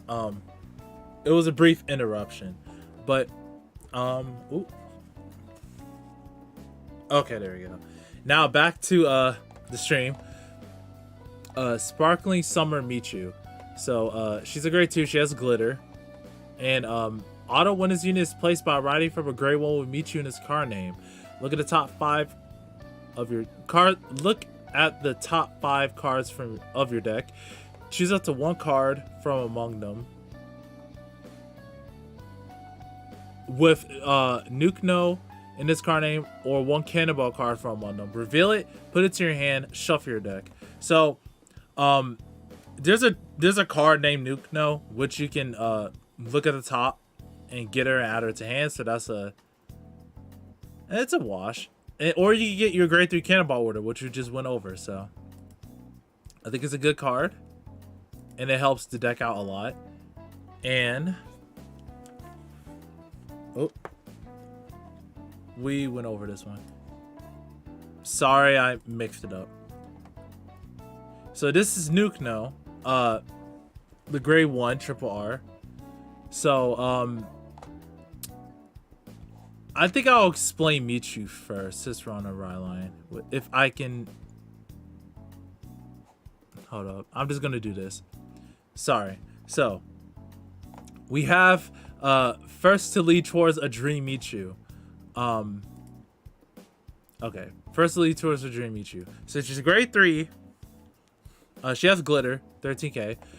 She has 2 abilities. So act, Vanguard Circle, once a turn. If you have all set up in your order zone, cost Caramos 1, draw a card, choose a card from your hand and call it to Vanguard Circle or discard it. And she has an ability called Cannonball.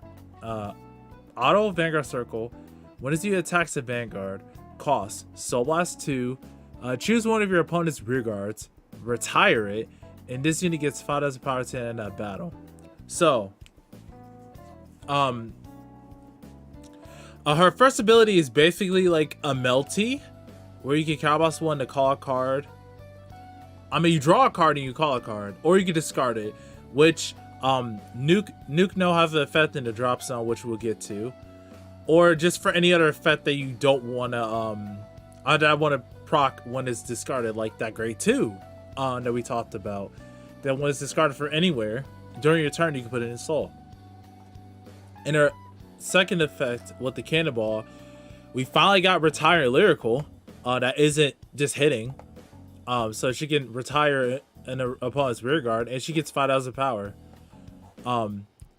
So just like the grade 3 cannonball, you're able to convert that into the Soul Blast 2 to give 3 units 10k power. So I think this is, yes, now we're on Nuke No. Sorry for the confusion from earlier. So she has 2 abilities. Auto drop zone.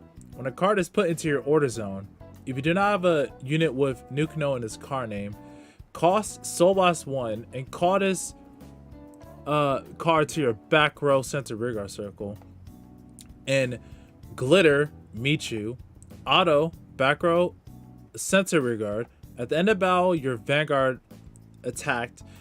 If your opponent's Vanguard is grade 3 or greater, cost Caramel's 1 to discard a card from your hand. Stand this unit and swap the position of your Vanguard with this unit. At the end of that turn, swap the position of that unit with this unit. So, when you use a grade 3 Cannonball order, you're able to give 10k to Nuke No, Nuke No to have a bigger Vanguard swing, and the 2 other rear guards in your front row or back row, however you prefer. Then, when Michu's done attacking, you can pay the cost and ride on your Vanguard circle. She still gets a drive check. I don't think it's counted as like when placed, because you're not placing it, you're just swapping positions. So if there's any effects like when your Vanguard is placed, I'm not sure if it activates. But Nuke No is an extra Vanguard swing, which you can call out, and unless your opponent binds Nuke No for Rearguard Circle, it's just going to stay there. And you can keep doing that over and over. Also, she has the added benefit of shutting down your opponent's crit and draw effects. Not crit and draw effects. Your front and draw shield effects. So, the cards that gain 5,000 power, if your opponent is grade 3 or greater, well, those get shut down because she's a grade 1. So, she has more pressure on her... So, she has more pressure on her second attack.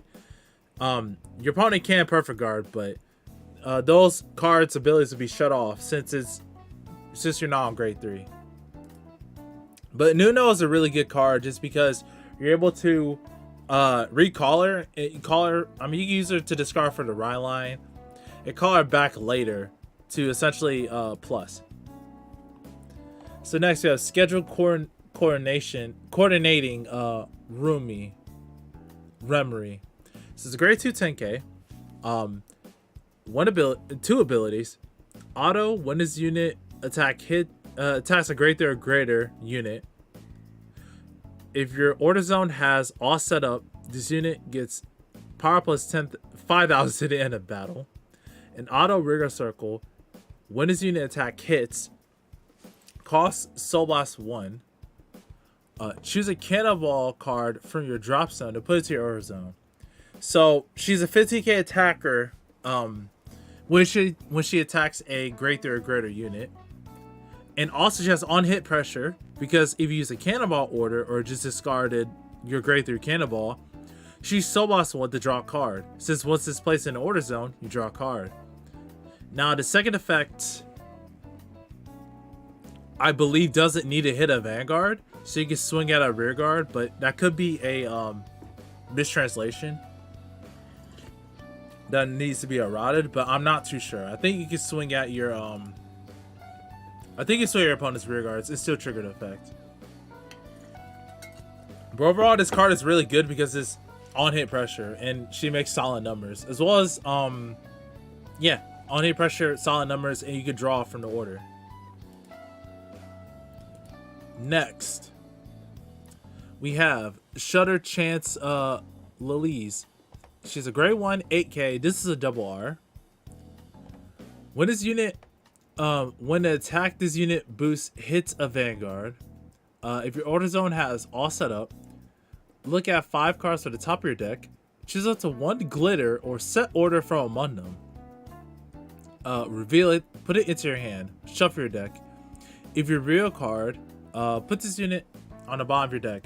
This card is good. I like this card a lot. It's not 6k like Aura, but the fact that it's on hit pressure, you get Nuke No, your Persona Ride, or a Cannonball. Either one of those 3. Add it to your hand and put it to the bottom of the deck. I think it's a fair trade.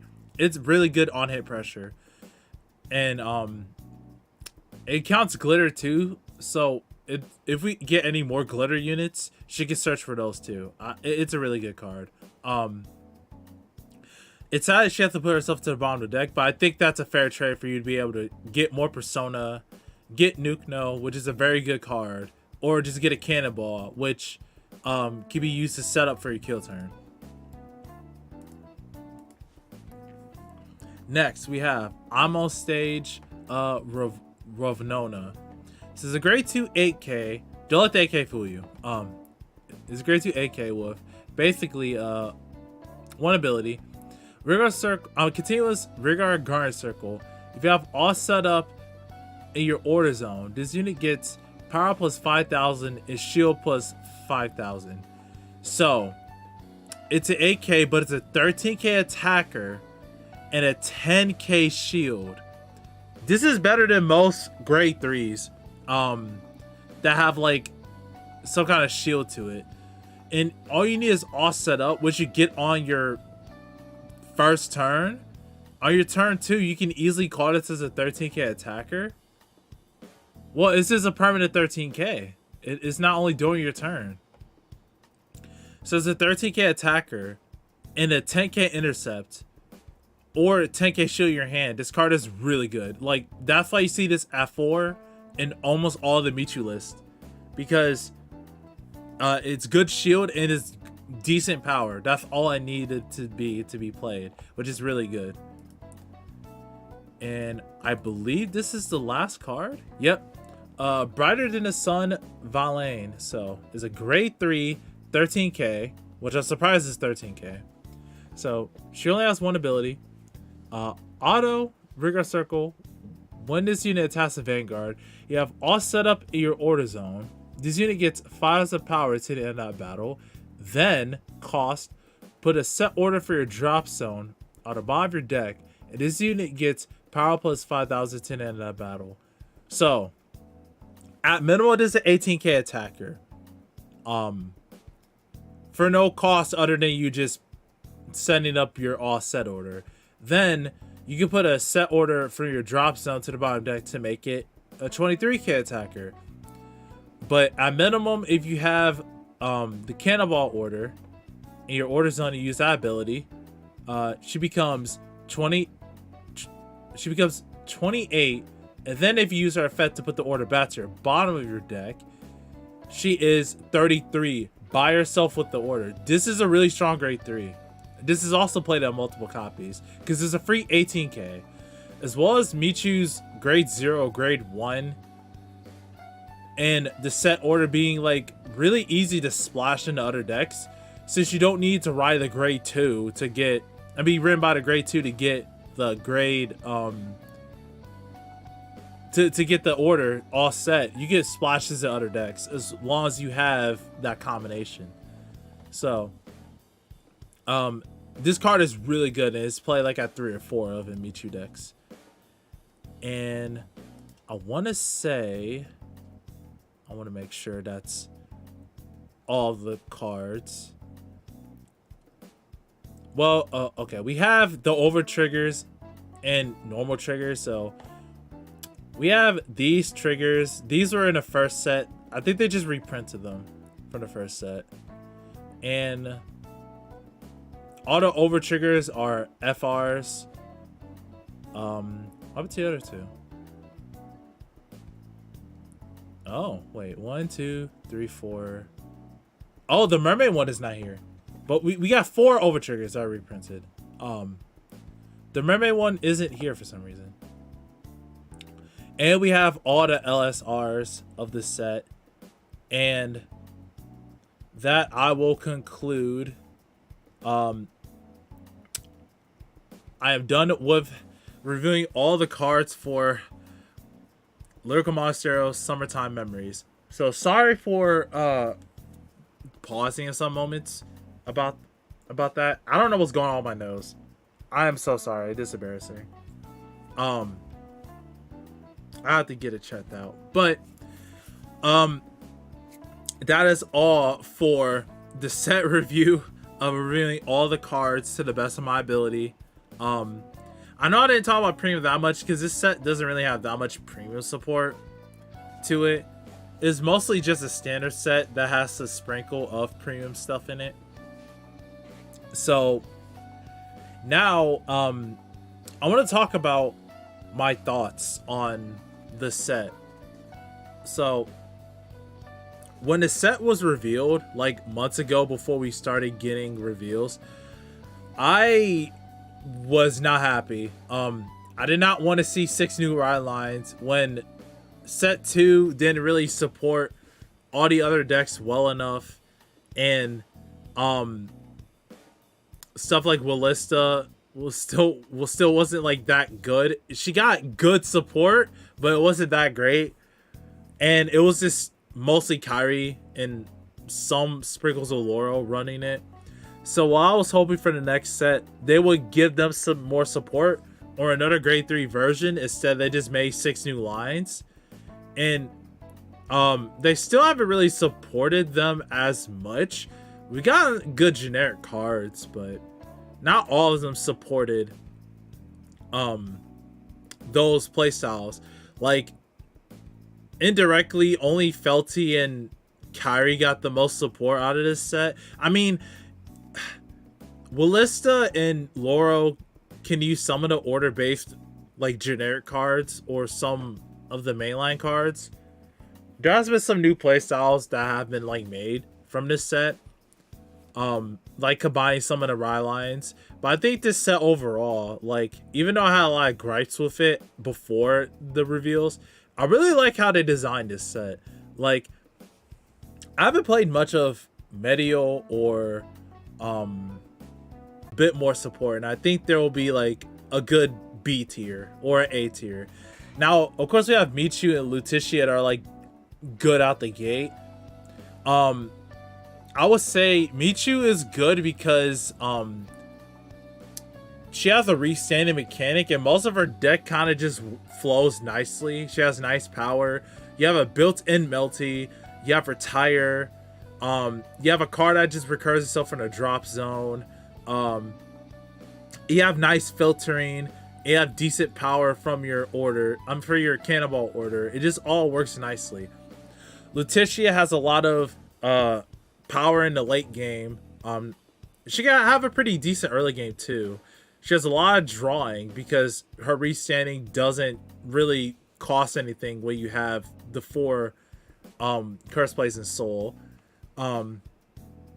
She has decent powered rear guards. She has a nice loop of you using your Blitz order or just reusing your orders in general. Plus, you can play Kyouka to bounce back any soul charged PGs, triggers, and stuff like that. Michu doesn't need Kyouka, but Luticia, I think, to play her best, you need like a couple of copies just to maximize how much you're doing in that turn. Luticia is a little bit more complicated, I feel, for newer players, but once you get it down, I think she's really strong. Haseritt, she has like a really good generic ability. I think that her deck needs it's either she needs to find pieces a bit better. Like, her triple R helps with getting some of the pieces, and it's not a hard once per turn. I just feel like sometimes if you don't have like that extra attacker or all the pieces you need, you're not doing as much. Plus, you don't hit that high of a number. Like, Luticia's triple R can hit at least over like a defensive trigger. Haseritt kind of gets stopped, not really stopped, but like most of your aggression gets halted from a defensive trigger. Michu kind of gets over it because of her Cannonball order. So I think Haseritt's good. It's just that when it hits a trigger or your opponent has a lot of cards to guard all of your attacks, it starts to struggle. Mediell, I think Mediell just hasn't been explored enough, in my opinion. Like, I think there's a lot of avenues you could do for Mediell that could work, especially since she isn't that affected by Retire, since she could call cards from their drop zone. I just think there's not enough people playing it, and is not explored enough, because I feel like she has a lot of good matchups. To what matchups those are, I'm not sure. But I think it's just needing the right person and needing the right amount of people to like test with Mediell to see how well she does. Kyouka at the start of the set, a lot of people thought she was the best. Kyouka's issue, I feel, is just tunneling to the Mordred play, essentially just having 2 rear guards restaying with big power. And also you just lose resources really quick if you don't manage it well. as well as just not getting a hand size. Like, Mediell can kind of combat that by you just calling from drop zone and you pressuring with only a couple of cards. Haseritt literally just reveals it back. These two have mechanics that reveal it back. Kyouka doesn't. Like, you call a card on board to soul boss 1, but you're not really plussing as much cards. Her magazine order is a wash. It's not a plus. And Archie is a good restander, but you're using 2 soul a turn with Kyouka, and that can eat up your soul and resources. We do have cards that can get the order back and fuel your soul, but I feel like if you're doing the double Mordred play, you're eating a lot of soul and a lot of counterblast. So I think Kyouka, again, is like she's a good card. I feel like the cards around her are good. It's just that I feel like the counterblast and major resources are an issue. Plus, you don't draw enough cards. I feel like to maintain the amount of cards you're calling to board, especially in the meta where there's a lot of sniping and a lot of board clearing, and just more decks that can out pressure you with your hand size. Lilfa is, I think she's the last one. Yeah, Lilfa is like by far probably the least played one. I think she has a lot of strengths, unique strengths that like most of the lyrical decks don't have. However, the fact that is your deck is kind of reliant on having to call grade 3s, you have a lot less shield. However, there is a list where you could buy like Michu's grade 1 and 0 and have an order based Lilfa list, which it popped up a few times, and even Matt, Mello and Matt did a video, which I played against him with Kyouka, about the deck, and a little teaser about like how you can combine some of the stuff from older sets and the new set with Lilfa. I just feel like Lilfa doesn't have a lot of draw, and also she's kind of dependent if do you have your back row full of grade 2s or grade 3s. If not, then you're not going to be able to get the extra multi-attack. But you also kind of need a full board for her to activate, as well as some open CB to get more attacks. But the numbers you hit is very large on your turn 3. So hopefully we get like a grade 2 that a grade 1 that can count as a grade 3 on board, and so we can have shield. But other than that, I think most of the decks in this set are like a lot better. Like compared to set 1, there was a lot more constrained to each other, which makes sense other than like Kyrie splashing in like stuff for other Rylands, like the ghosts and stuff. But I can see like some cards from previous sets working with like Haseritt or Luticia attacking some older cards or something like that, or a lot of mixing between the lines, which I like. The generic quality in this set is really good. Like we have Kyouka, that's probably like the most expensive triple R we've seen. Aljeet, even though it's a double R, we have good generic cards in this set. The heals are kind of whatever since everyone has them, but like the grade 2 here is pretty good since there are a lot of discard effects that some of these lines have, and like all the triple R's are a staple to like a specific line. We have just as much good double R's that can be tested. Like Jennifer is really good. I like Jennifer a lot. We have Aura, a really good card in some of the order decks. And we have, this is mainly for Haseritt. She's really good as a on-hit pressure type of unit. And we just have a bunch of good, interesting combination of cards that set 2 and set 1 had some of it, but it wasn't as great as this set. So overall, I think this set is like, I really like this set. I wish, I hope in the next set that they focus more on set 1, because at this point, like all of these decks are like mostly better than set 1. It just feels like they tested a bit more with this set. They increased the power level of this set, definitely. But I think yes, I'm still going. But I think that in this set in particular, I think that in the next set, if they do support set 1, that some of the bosses either need a new form or just better quality triple R's and double R's. Like with Herminia, 2 cards changed the deck completely for being almost unplayable to playable. So that's all I have to say about overall with the set and my feelings on it. I did promise I will do a LSR overview. I don't know of what. Oh, wrong card. I meant Haseritt. I don't know of what, but I think someone asked for the LSRs to be talked about. I mean, I could show them. I have nothing really much to say on them. Like, I kind of wish it wasn't just another summer themed one. Like, I know people like them. I really like the LSRs from the first 2 sets. It was more of a casual look. And I keep having to go back down.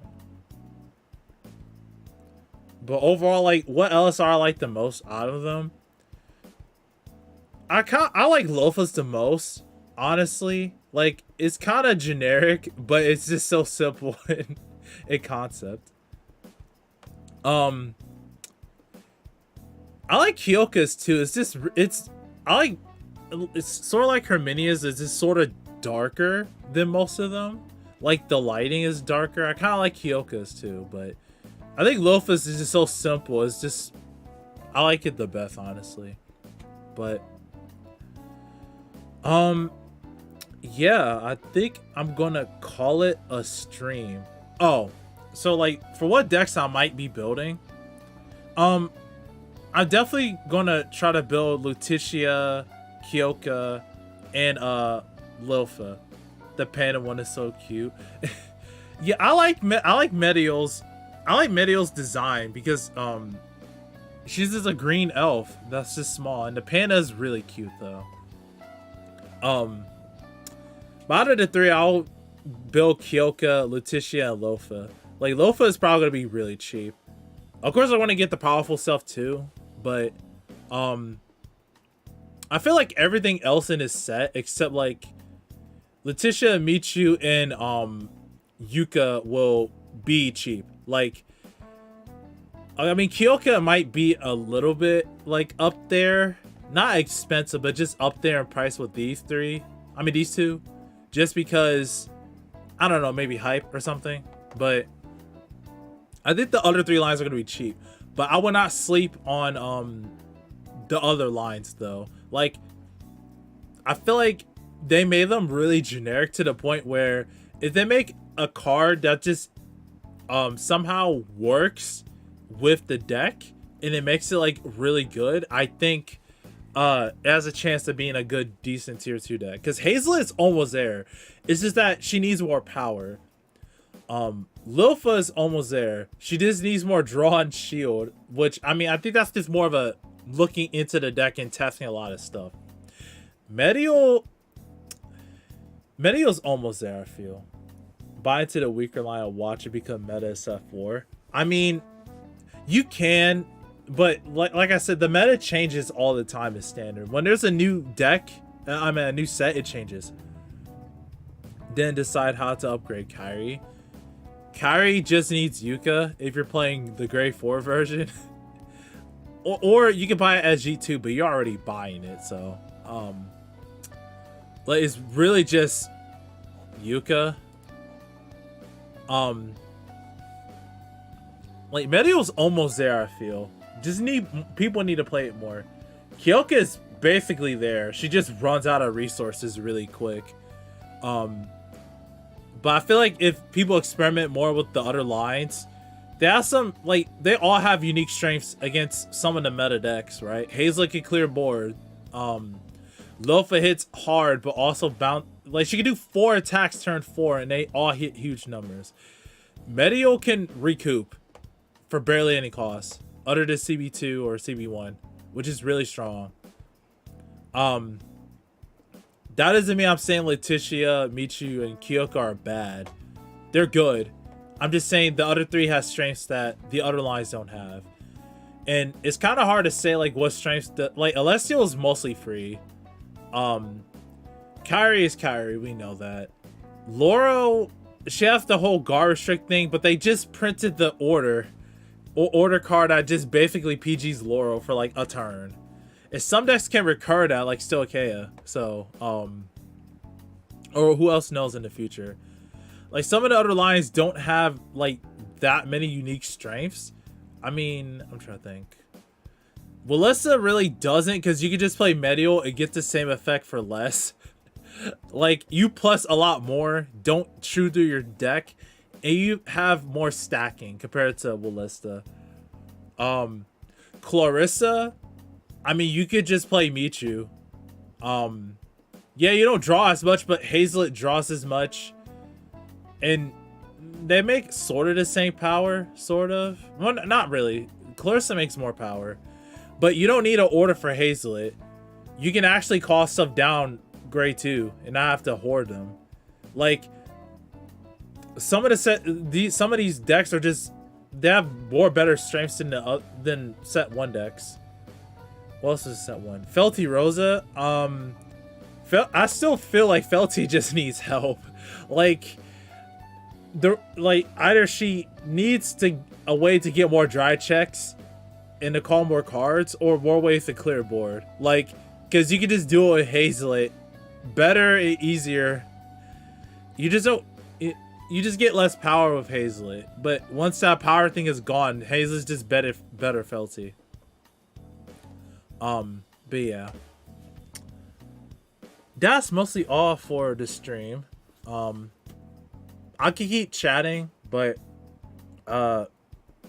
all the timestamps I would do after the stream. This part won't be included timestamp, I guess. But I don't even know how many people were here today, because I blocked it out.